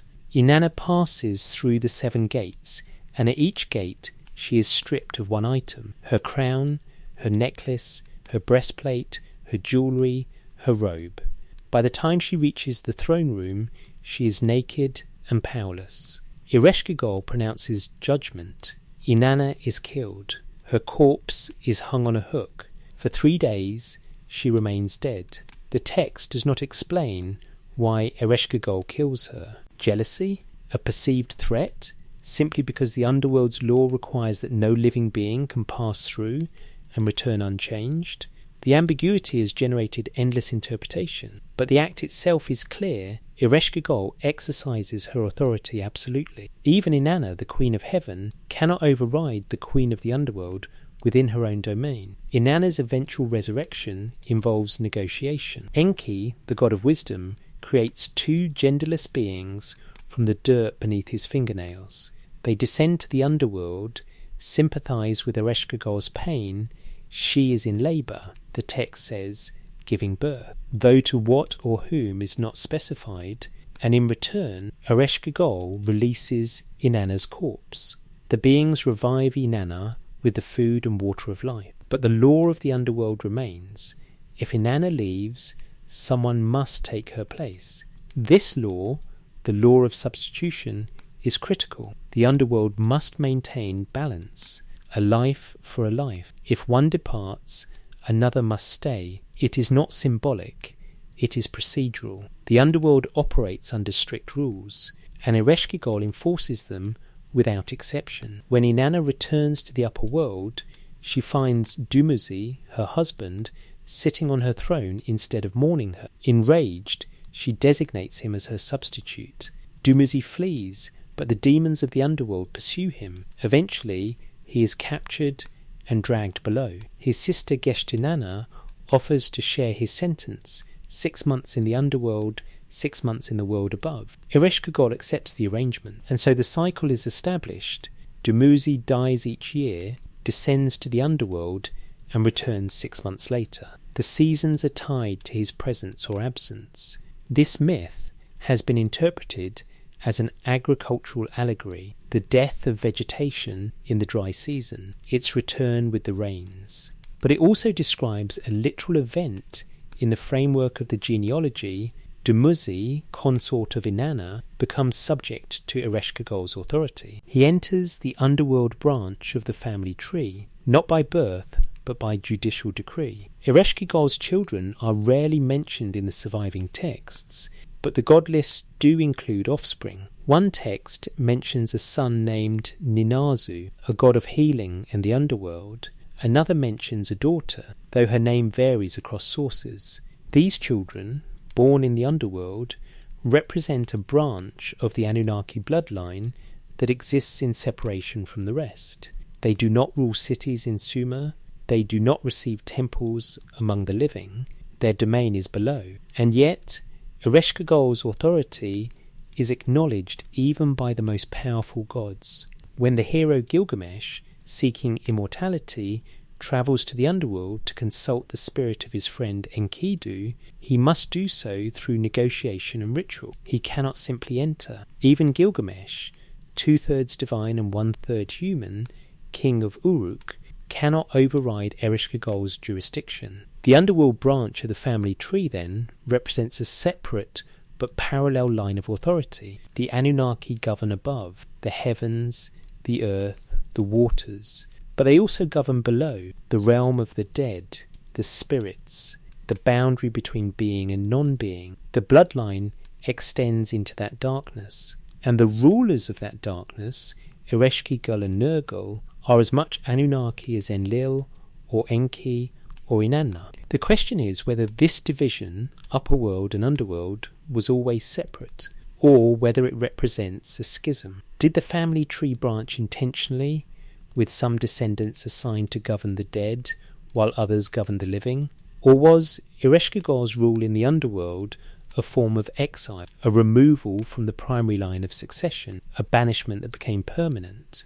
The texts do not say, but the isolation, the loneliness, the reluctance of even Nergal to remain in the underworld, all of this suggests that ruling the dead was not a choice freely made. It was a necessity. Someone had to do it. Ereshkigal was assigned the task, or claimed it, or was trapped in it, and so a branch of the family tree grew in darkness, governing a realm that even the other gods preferred not to enter. But while Ereshkigal ruled below, another branch of the family was rising to prominence above, a branch that would in time claim supremacy over all others. The line of Marduk, son of Enki, patron god of Babylon. His rise to power would require a revision of the entire genealogy, a political rewriting of the family tree to place him at its head. And that revision, recorded in the 7 tablets of the Enuma Elish, would reshape Mesopotamian religion for the rest of its history. Marduk's rise and the Babylon revision. In 1849, British archaeologist Austen Henry Layard excavated the remains of the ancient city of Nineveh, capital of the Assyrian Empire, located in what is now northern Iraq. Among the ruins of the palace of King Ashurbanipal, Layard discovered thousands of clay tablets, an entire royal library preserved beneath the collapsed roof of the building. These tablets included administrative records, royal correspondence, medical texts, astronomical observations, and literary works. Among them were 7 tablets that, when translated, revealed the Babylonian creation epic, the Enuma Elish. The Enuma Elish tells the story of creation, but it is also a political document. Its central narrative is the rise of Marduk, the patron god of Babylon, from a junior deity to the supreme king of all gods. The epic describes how Marduk defeated the primordial goddess Tiamat, split her body to create the heavens and the earth, established the cosmic order, and was acclaimed by the assembly of gods as their ruler. In return for his victory, Marduk demanded and received absolute authority. The gods swore oaths of loyalty. They built him a temple in Babylon. They decreed that his word would be law. This narrative is not ancient. It is not Sumerian. It was composed during the Babylonian period, likely during the reign of Nebuchadnezzar the 12th century, or possibly earlier during the Old Babylonian period, when Babylon first rose to regional dominance under King Hammurabi, 18th century. The Enuma Elish was recited publicly during the Akitu festival, the Babylonian New Year celebration, as part of the ritual that reaffirmed Marduk's supremacy and, by extension, Babylon's political authority. The epic revises the genealogy in a specific way. It inserts new generations at the beginning, pushing the earlier gods back in time. Apsu and Tiamat become the primordial parents. Lamu and Lahamu are their children. Anshar and Kishar are the children of Lamu and Lahamu. Anu is the child of Anshar and Kishar. This extends the family tree backward, creating more ancestral generations. But the critical move is what the epic does with Marduk himself. Marduk is identified as the son of Ea Kenki and Damkina, a goddess associated with the earth and the waters. This makes Marduk the grandson of Anu, part of the second generation of active deities, the same generation as Nana, Utu, and Inanna. But unlike those deities who govern specific domains or cities, Marduk claims universal authority. He defeats Tiamat, not for a single city, but for all the gods. He creates the cosmos not as one god among many, but as the supreme architect. His victory rewrites the power structure. The older Sumerian texts do not give Marduk this role. In those texts, creation is a collaborative act involving An, Enlil, Enki, and Ninhursag. Tiamat is defeated by Ea Enki, not by Marduk. The cosmic order is established by the collective authority of the elder gods, not by a single heroic figure. Marduk appears in Sumerian texts, but as a minor god of agriculture, and later as the patron of Babylon, important locally, but not supreme. The Enuma Elish changes this.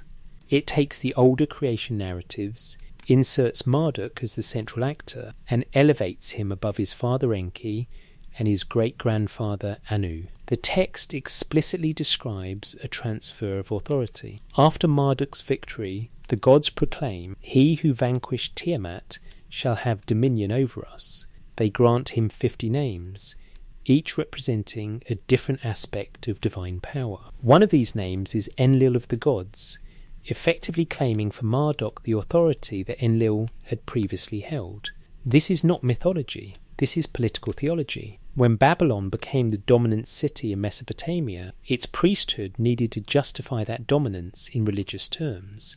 The solution was to revise the mythology, to write a new creation epic that placed Babylon's god at the centre of the cosmos.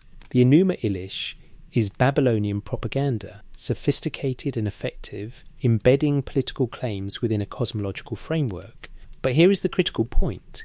The revision did not replace the older genealogy, it supplemented it. The Enuma Elish acknowledges Anu as Marduk's great-grandfather. It acknowledges Enlil's prior authority.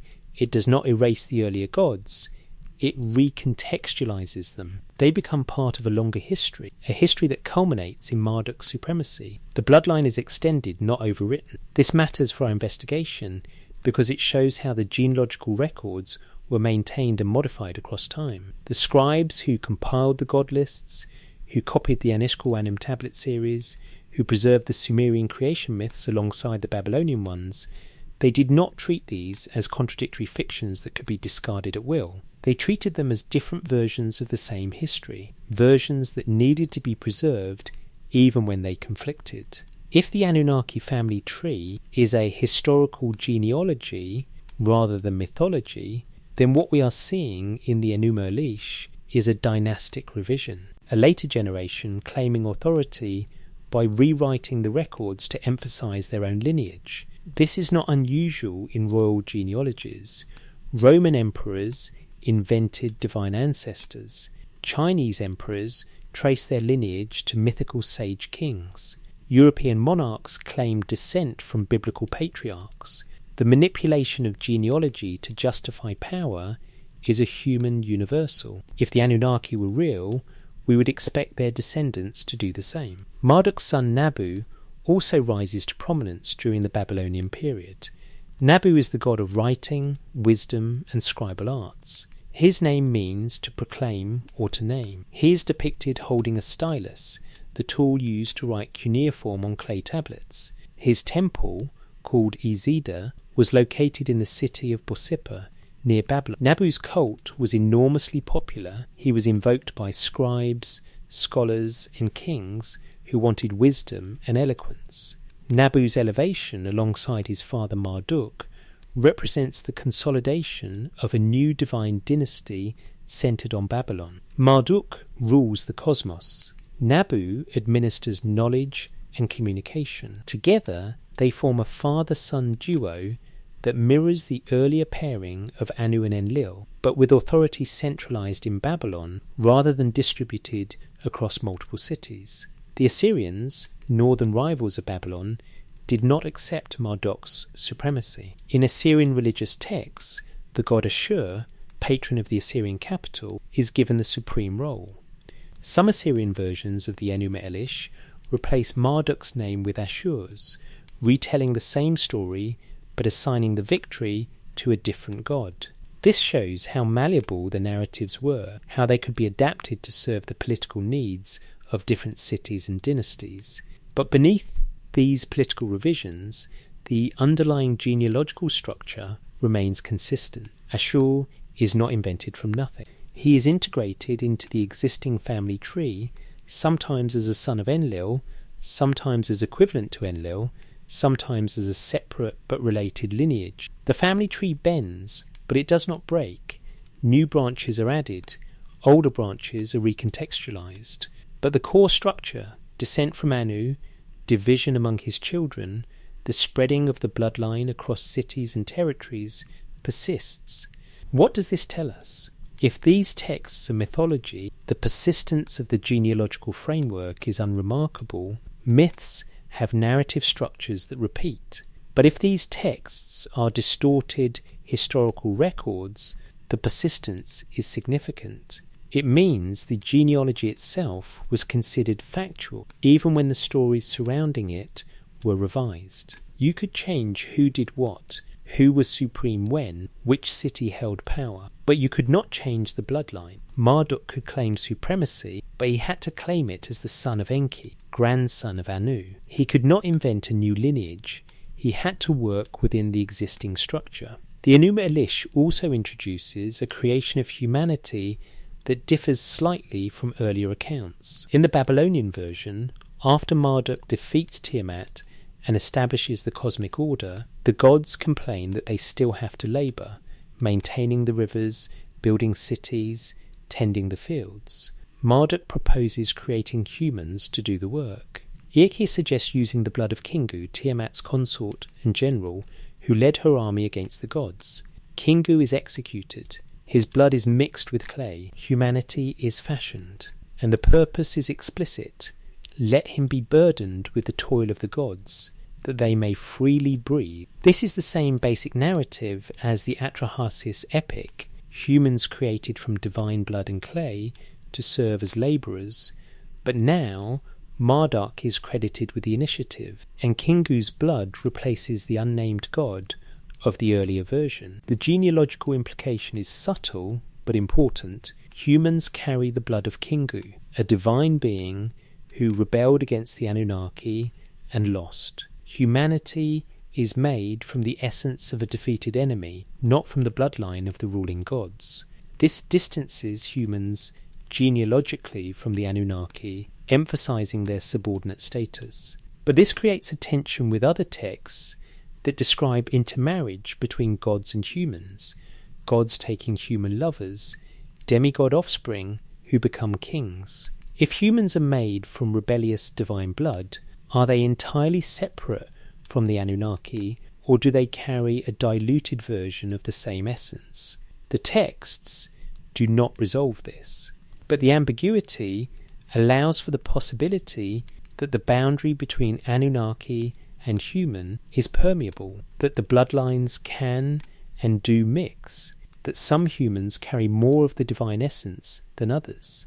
Marduk's rise, then, represents not just a shift in political power, but a shift in how the family tree is understood. The earlier Sumerian model was horizontal, multiple cities, multiple gods, each with their own territory and authority, all acknowledging Anu as the distant patriarch, but governing independently. The Babylonian model is vertical, a single supreme god at the top, with all other gods subordinate, and humanity at the bottom, serving the divine order. But the bloodline remains.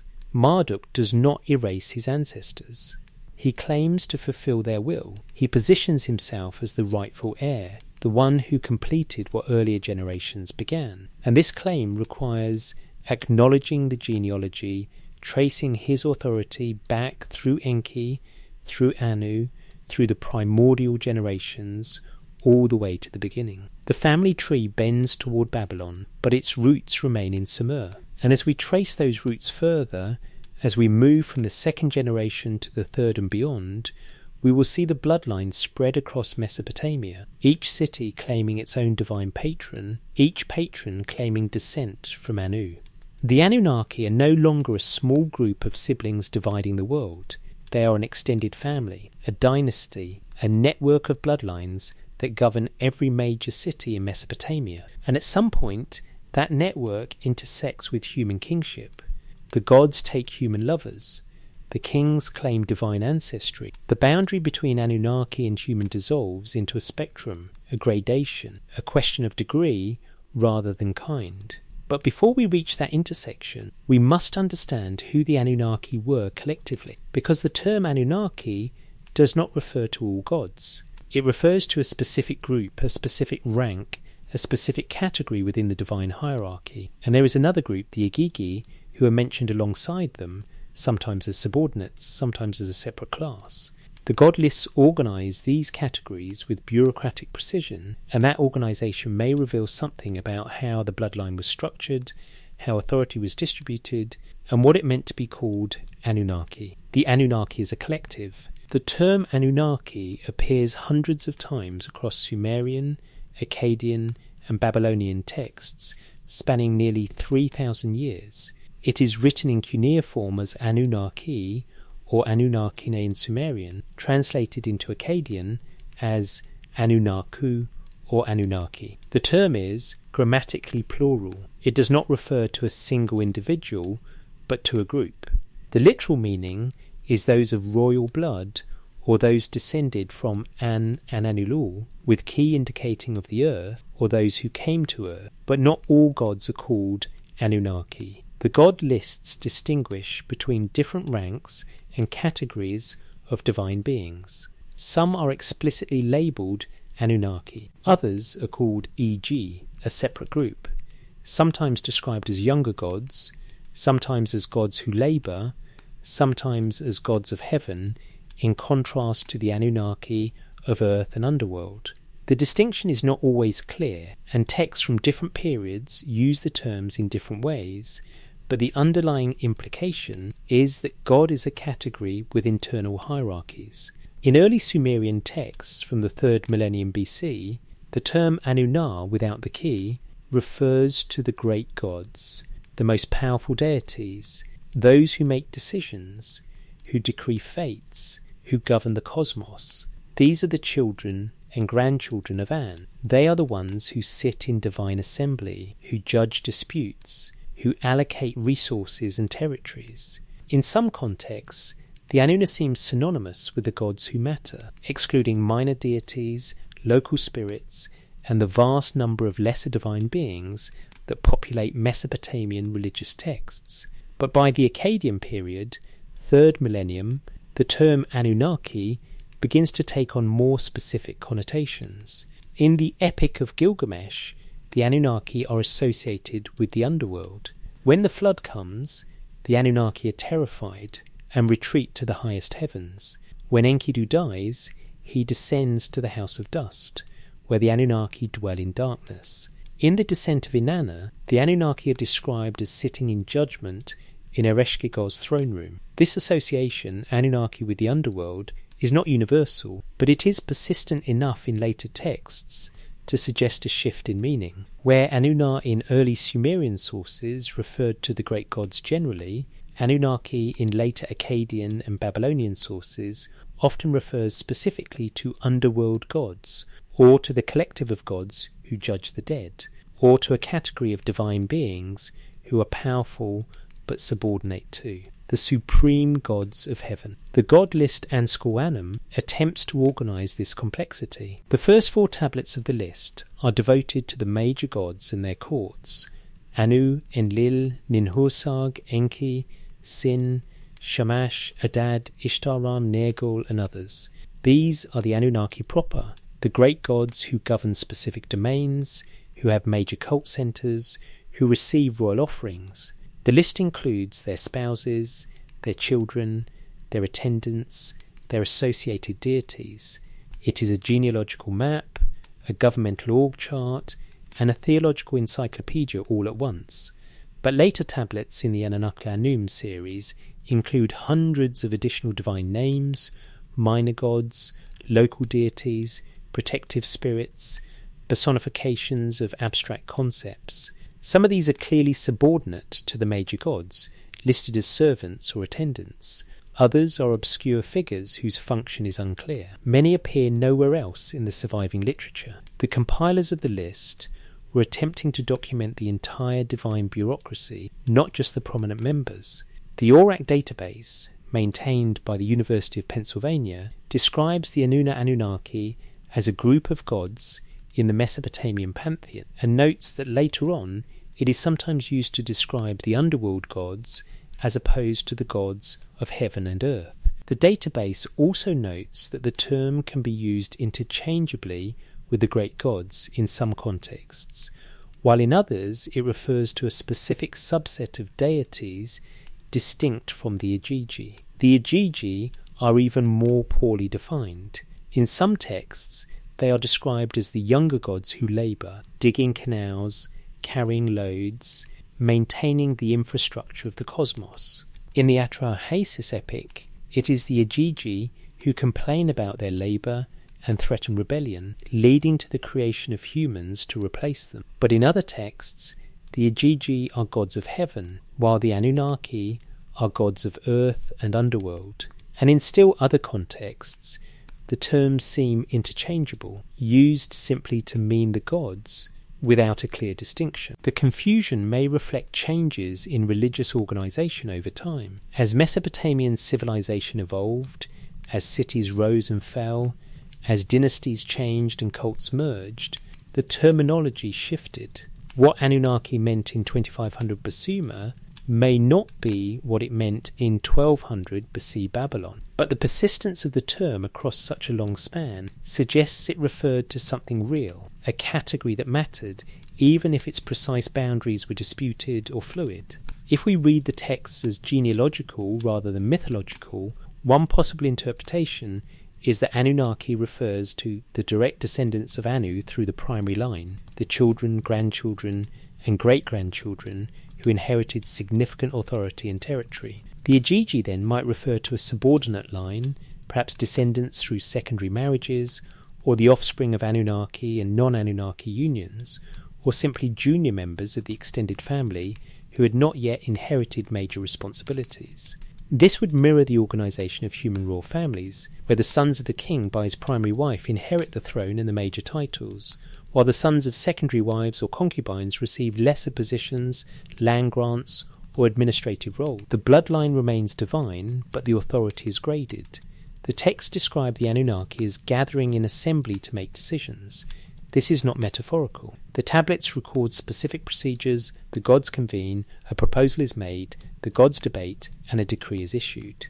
The Code of Hammurabi, one of the oldest legal documents in history, states in its prologue that the great gods, Anu, Enlil, Marduk, gathered and called Hammurabi by name to establish justice in the land. The king's authority derives from this divine assembly. He is executing their decisions, not his own. If the Anunnaki were real, this describes a governing council, a family meeting where the senior members discuss policy, allocate resources, resolve disputes, and issue directives. The decisions are then implemented by subordinates, priests, kings, administrators, who serve as intermediaries between the divine council and the human population. This structure appears again and again in Mesopotamian administrative texts. The temple was not just a place of worship. It was an economic hub, a warehouse, a distribution centre. The priests managed vast estates, employed workers, collected taxes, and redistributed resources. They kept detailed records: who received how much grain, who worked how many days, who owed what to whom. These records survive by the tens of thousands, and they are bureaucratic to the point of tedium. They are not mythological, they are accounting. And at the top of this bureaucratic structure sat the god, or rather the god's household. The temple was called the house of the god. Offerings were described as feeding the god. The god's statue was dressed, bathed, and paraded through the city during festivals. All of this was taken literally. The god resided in the temple. The god required sustenance and maintenance. The god's household staff carried out the necessary tasks. If the Anunnaki were beings, not metaphors, not abstract forces, but actual individuals with physical presence, then the temple system makes sense as infrastructure designed to house and support them. The offerings were not symbolic, they were logistical support. The priests were not enacting rituals for human psychological benefit, they were fulfilling contractual obligations to a real employer. This reading is speculative and not accepted in mainstream scholarship, which understands Mesopotamian religion as polytheistic worship of anthropomorphic deities, gods imagined in human form and given human attributes, but not actual physical beings. But the texts themselves resist this interpretation in subtle ways. They are too detailed, too procedural, too concerned with logistics and bloodlines and administrative hierarchy. The genealogy is the key. If the Anunnaki were merely mythological, the genealogies would not need to be so precise. You would not need to track who bore children to whom across multiple generations. You would not need to preserve the names of minor gods who have no cult, no myths, no function except to appear in a family tree. But if the point is to document an actual bloodline, to preserve the record of who descended from Anu, who married whom, who inherited what, then the compulsive detail makes sense. The Anak-Anu list is not a theological text. It is an archive, a registry of bloodlines, a record of who belongs to the family and in what capacity. And like any genealogical archive, it includes everyone, the famous and the obscure, the powerful and the minor, the direct heirs and the distant cousins. Because the point is not to celebrate the important members. The point is to document the entire family. If this interpretation has any merit, then the question becomes, what happened to the Anunnaki? If they were real, where did they go? The texts describe their presence in Sumer and Babylon for thousands of years, and then, gradually, they fade. The temples fall into disrepair. The rituals are no longer performed. The cult centres are abandoned. By the time of the Persian conquest of Babylon in the 6th century BC, the old gods are already becoming historical curiosities. By the time of Alexander the Great, they are relics. Did the Anunnaki die? Did they leave? Did they merge so completely with the human population through intermarriage that they ceased to exist as a distinct category? The texts do not say. But there is one more piece of the genealogy to examine before we can attempt an answer. One more thread to trace. The intersection of the divine bloodline with human kingship.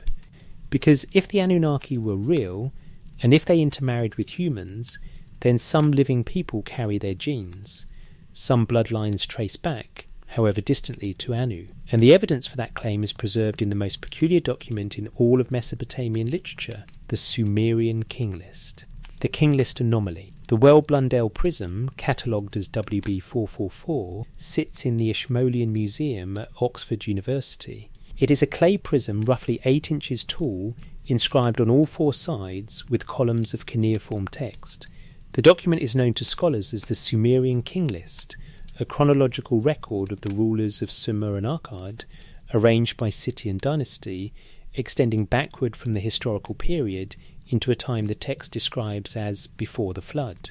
The list begins with a statement: when kingship was lowered from heaven, the kingship was in Eridu. The use of lowered, not invented, not claimed, not seized, but lowered from heaven, is significant.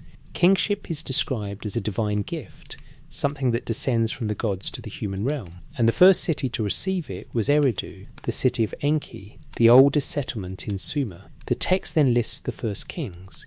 In Eridu, Enlil became king. He ruled for 28,800 years. Alaujar ruled for 36,000 years. 2 kings, they ruled for 64,800 years. The pattern continues through several cities: Eridu, Bad Tabira, Larag, Sippar, Shurapak, listing 8 kings in total before the flood. Their combined reign is 241,200 years. These numbers are impossible. No human being lives 28,800 years, let alone rules for that long. Scholars have proposed various explanations.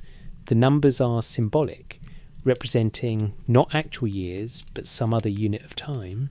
The list is mythological, not historical, and the impossible reigns mark the pre-flood kings as legendary rather than real. The numbers represent dynasties or eras. Rather than individual rulers, the figures are corrupted through repeated copying, and the original list had more reasonable durations. All of these explanations are plausible, but none of them fully account for the precision of the numbers. These are not round figures. They are not many years or a long time. They are specific: 28,800, 36,000, 43,200.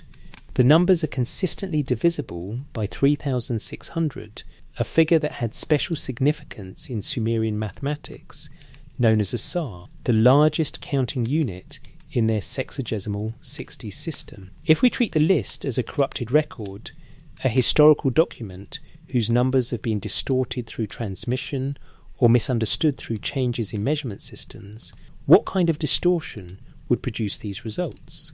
One possibility: the original list recorded reigns in years, but a later scribe recorded reigns in years, but a later scribe, working in a different numerical system or copying from a damaged source, misread the figures, adding zeros or multiplying values.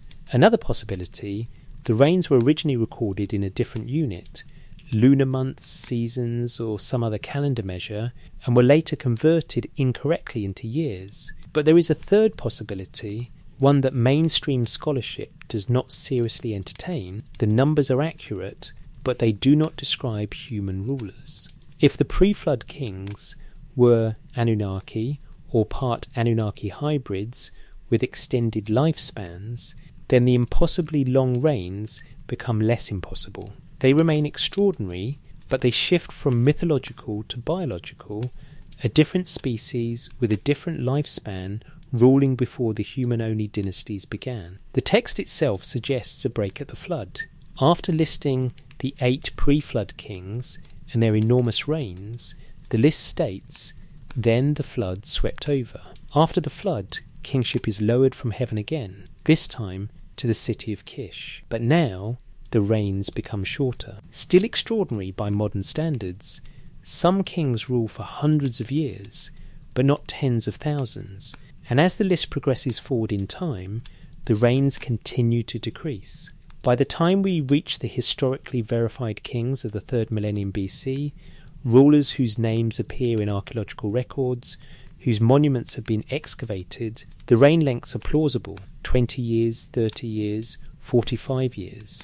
The pattern is a gradual normalization. The further forward in time you go, the more human the kings become. The earlier you go, the more they resemble something else.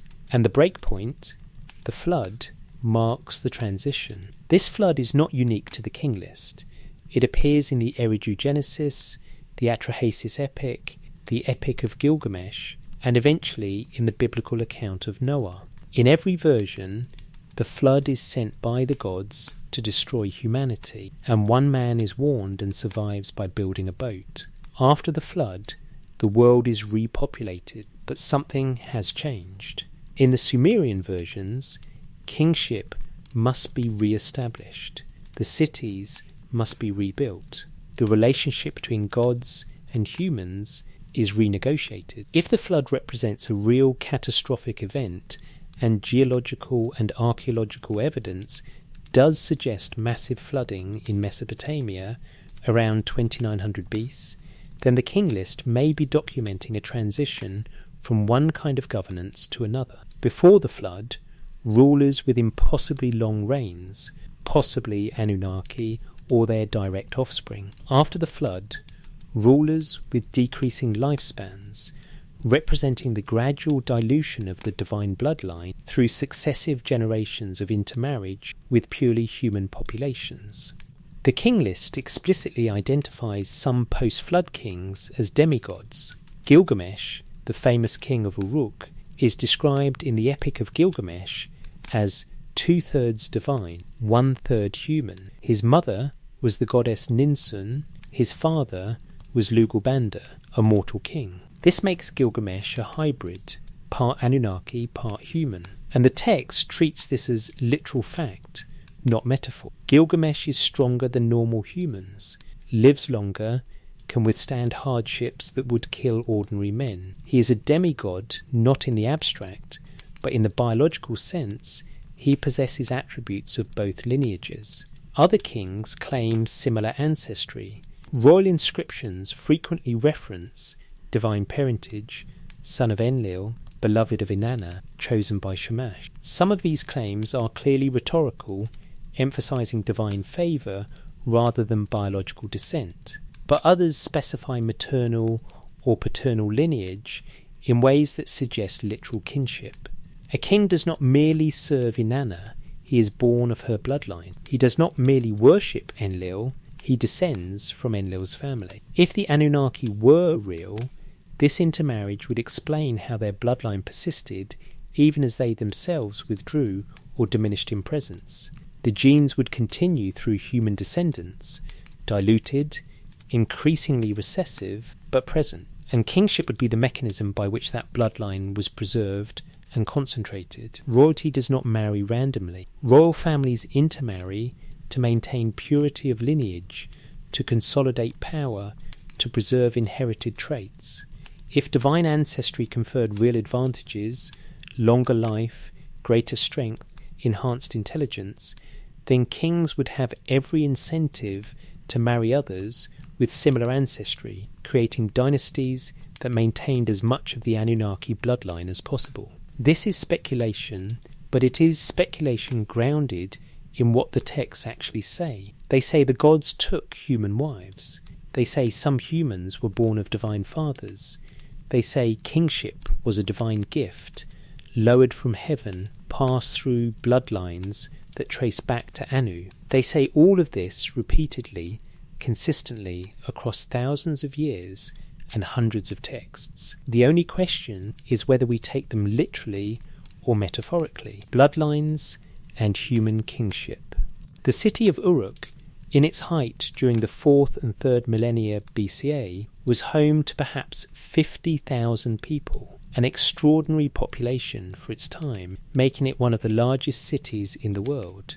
Its walls, according to the Epic of Gilgamesh, were built by Gilgamesh himself, stretching for miles around the city. Archaeological excavations have confirmed the existence of these walls, massive structures requiring decades of labour and sophisticated engineering. Gilgamesh ruled Uruk around 2700 BBC, according to the conventional chronology. The Sumerian king list places him in the first dynasty of Uruk, giving him a reign of 126 years. His deeds, his friendship with Enkidu, his journey to the cedar forest, his quest for immortality are recorded in one of the oldest surviving epic narratives in human literature. But the text describes him not as an ordinary king, but as a being of mixed nature, 2/3 god, 1/3 human. His mother Ninsun was a goddess, daughter of Anu according to some sources,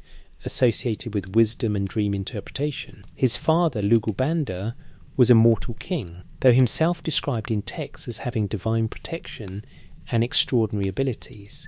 The combination produced Gilgamesh, a hybrid whose strength and endurance exceeded human norms, but who was still mortal, still vulnerable, still subject to death despite his divine blood. The epic records Gilgamesh's anguish at this condition. After Enkidu dies, Gilgamesh is confronted with his own mortality. He journeys to find Utnapishtim, the flood survivor who was granted immortality by the gods. Gilgamesh demands to know how he too can escape death. Utnapishtim tells him it is impossible. The immortality granted to Utnapishtim was a unique exception, bestowed once and never again. Gilgamesh tries and fails several tests. He returns to Uruk empty-handed, resigned to mortality, his divine blood insufficient to save him from death. This narrative only makes sense if the divine-human distinction is biological, not metaphorical. Gilgamesh's divine ancestry gives him advantages, but it does not make him fully divine. He is stronger, wiser, longer lived than ordinary humans, but he is not immortal. The bloodline is diluted. 2/3 is not enough. Other kings made similar claims.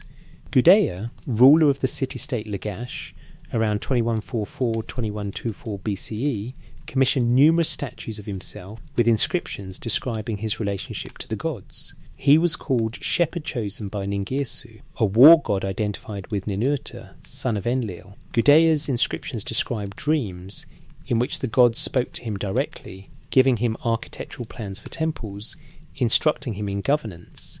His relationship to the divine was intimate, personal, familial. Hammurabi, the Babylonian king famous for his law code 1792-1750, described himself in the prologue to those laws as the one called by name by Marduk, chosen to establish justice by the gods themselves. The relief at the top of the stele shows Hammurabi receiving the laws directly from Shamash, the sun god and god of justice.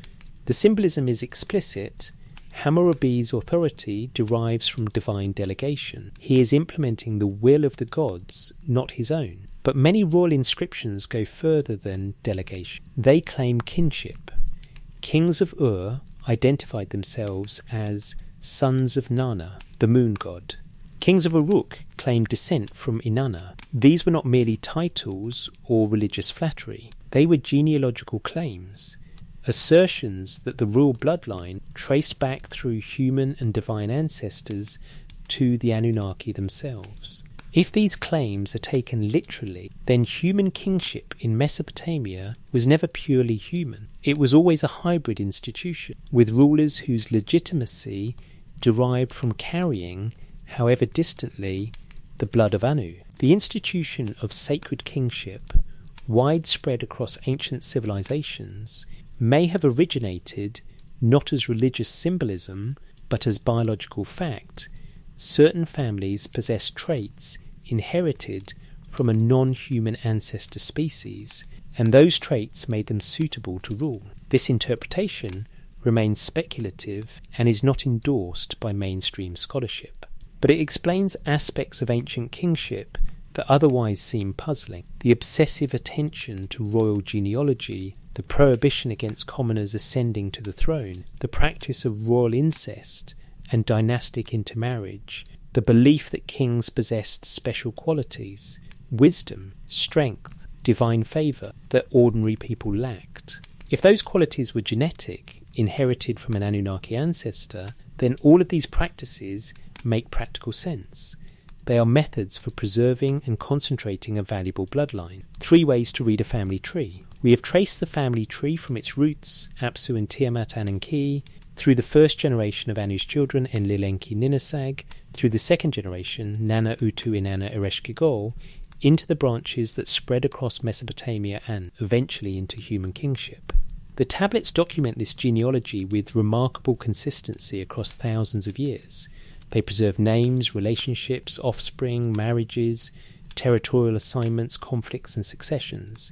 3 interpretations present themselves. First, pure mythology. The Anunnaki are symbolic representations of natural forces and social structures.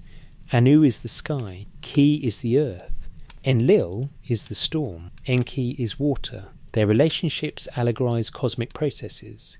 Their children represent the next level of differentiation: sun, moon, stars, vegetation, underworld. The genealogy is a narrative framework for organizing theological concepts, not a record of actual beings. This is the mainstream scholarly position, well supported and intellectually rigorous. Second, encoded wisdom. The texts preserve ancient knowledge in narrative form: astronomy, agriculture, medicine, mathematics, social organisation, personified as gods to make the knowledge memorable and transmissible across generations. The Anunnaki are mnemonic devices. Their genealogy encodes relationships between different domains of knowledge. The family tree is a conceptual map, not a biological record. This interpretation respects the sophistication of Mesopotamian civilization, while acknowledging that pre-literate and early literate cultures often embedded practical knowledge in mythological narratives. Third, preserved records.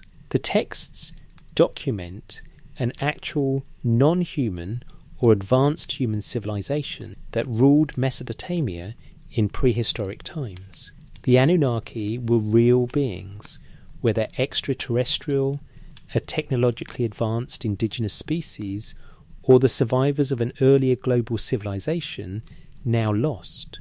They intermarried with humans, producing hybrid offspring who became kings.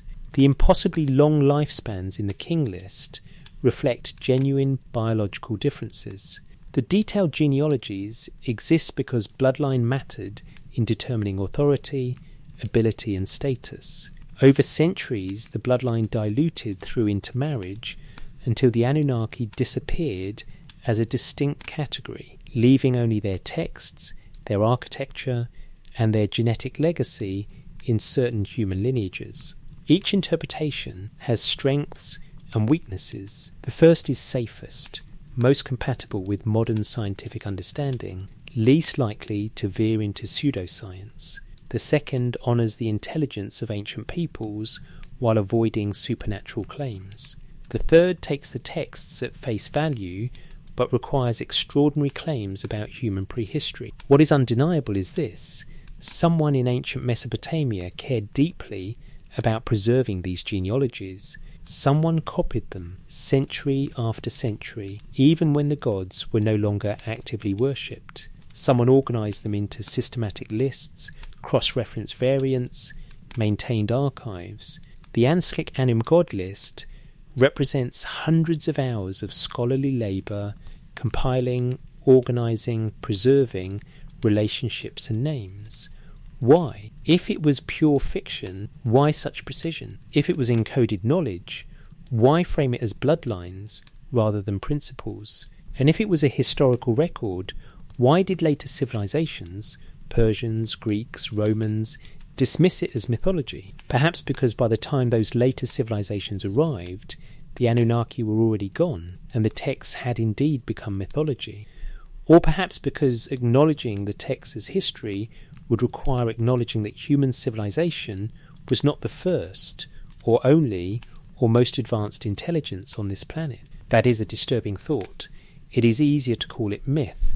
The name's still written in clay. In the cool darkness of the University of Pennsylvania Museum, beneath layers of security and preservation, CBS 10673 remains where we began. The clay is dry now, hardened over millennia, the wedge-shaped marks pressed by a scribe's stylus still visible, still readable. The tablet lists names, relationships, generations. It does so with bureaucratic precision, the kind of precision you find in archives, not in poetry. Someone thought this information was worth preserving, worth copying, worth passing down through centuries even as cities fell and languages changed. The genealogy of the Anunnaki survived the fall of Sumer, the rise of Babylon, the conquest of Assyria, the arrival of Persia. It survived because scribes kept copying it, priests kept teaching it, scholars kept studying it.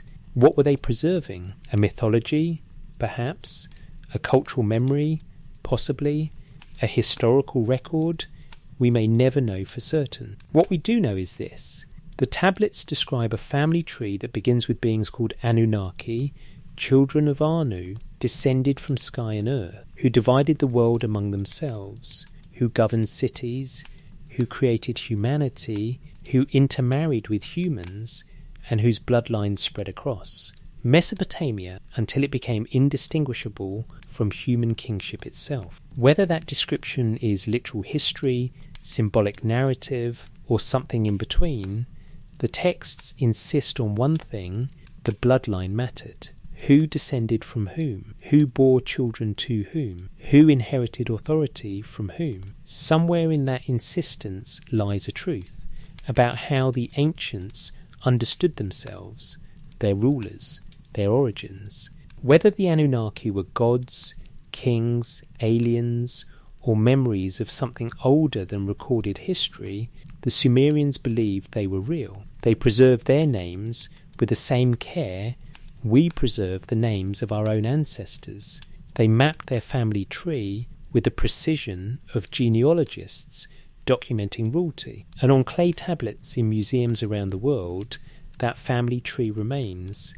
Anu and Ki at the root, branches spreading through Enlil, Enki, Ninhursag, extending through their children and grandchildren, reaching into human kingship, preserved in wedge-shaped marks that have outlasted empires. The bloodline is written in clay. The interpretation is left to you. Wherever you are, whatever hour of night or day finds you now, the question remains open. Were these gods, metaphors, or memories? The tablets cannot answer, they can only preserve. And in preservation, they offer this gift, the possibility that beneath the mythology lies history, that beneath the poetry lies precision, that somewhere in the family tree of the Anunnaki is the record of something that actually happened, something our ancestors considered important enough to write down, copy, preserve, and pass to us across 4,000 years. Sleep now, if you wish. Let the name settle. Let the genealogy unfold in the quiet spaces of thought. And if this investigation resonated with you, if these questions linger after the video ends, leave a trace of your presence, a comment, a like, a signal that you are here, listening, considering, wandering alongside the ancient scribes who pressed these names into clay. The family tree of the Anunnaki is complete. The interpretation is yours.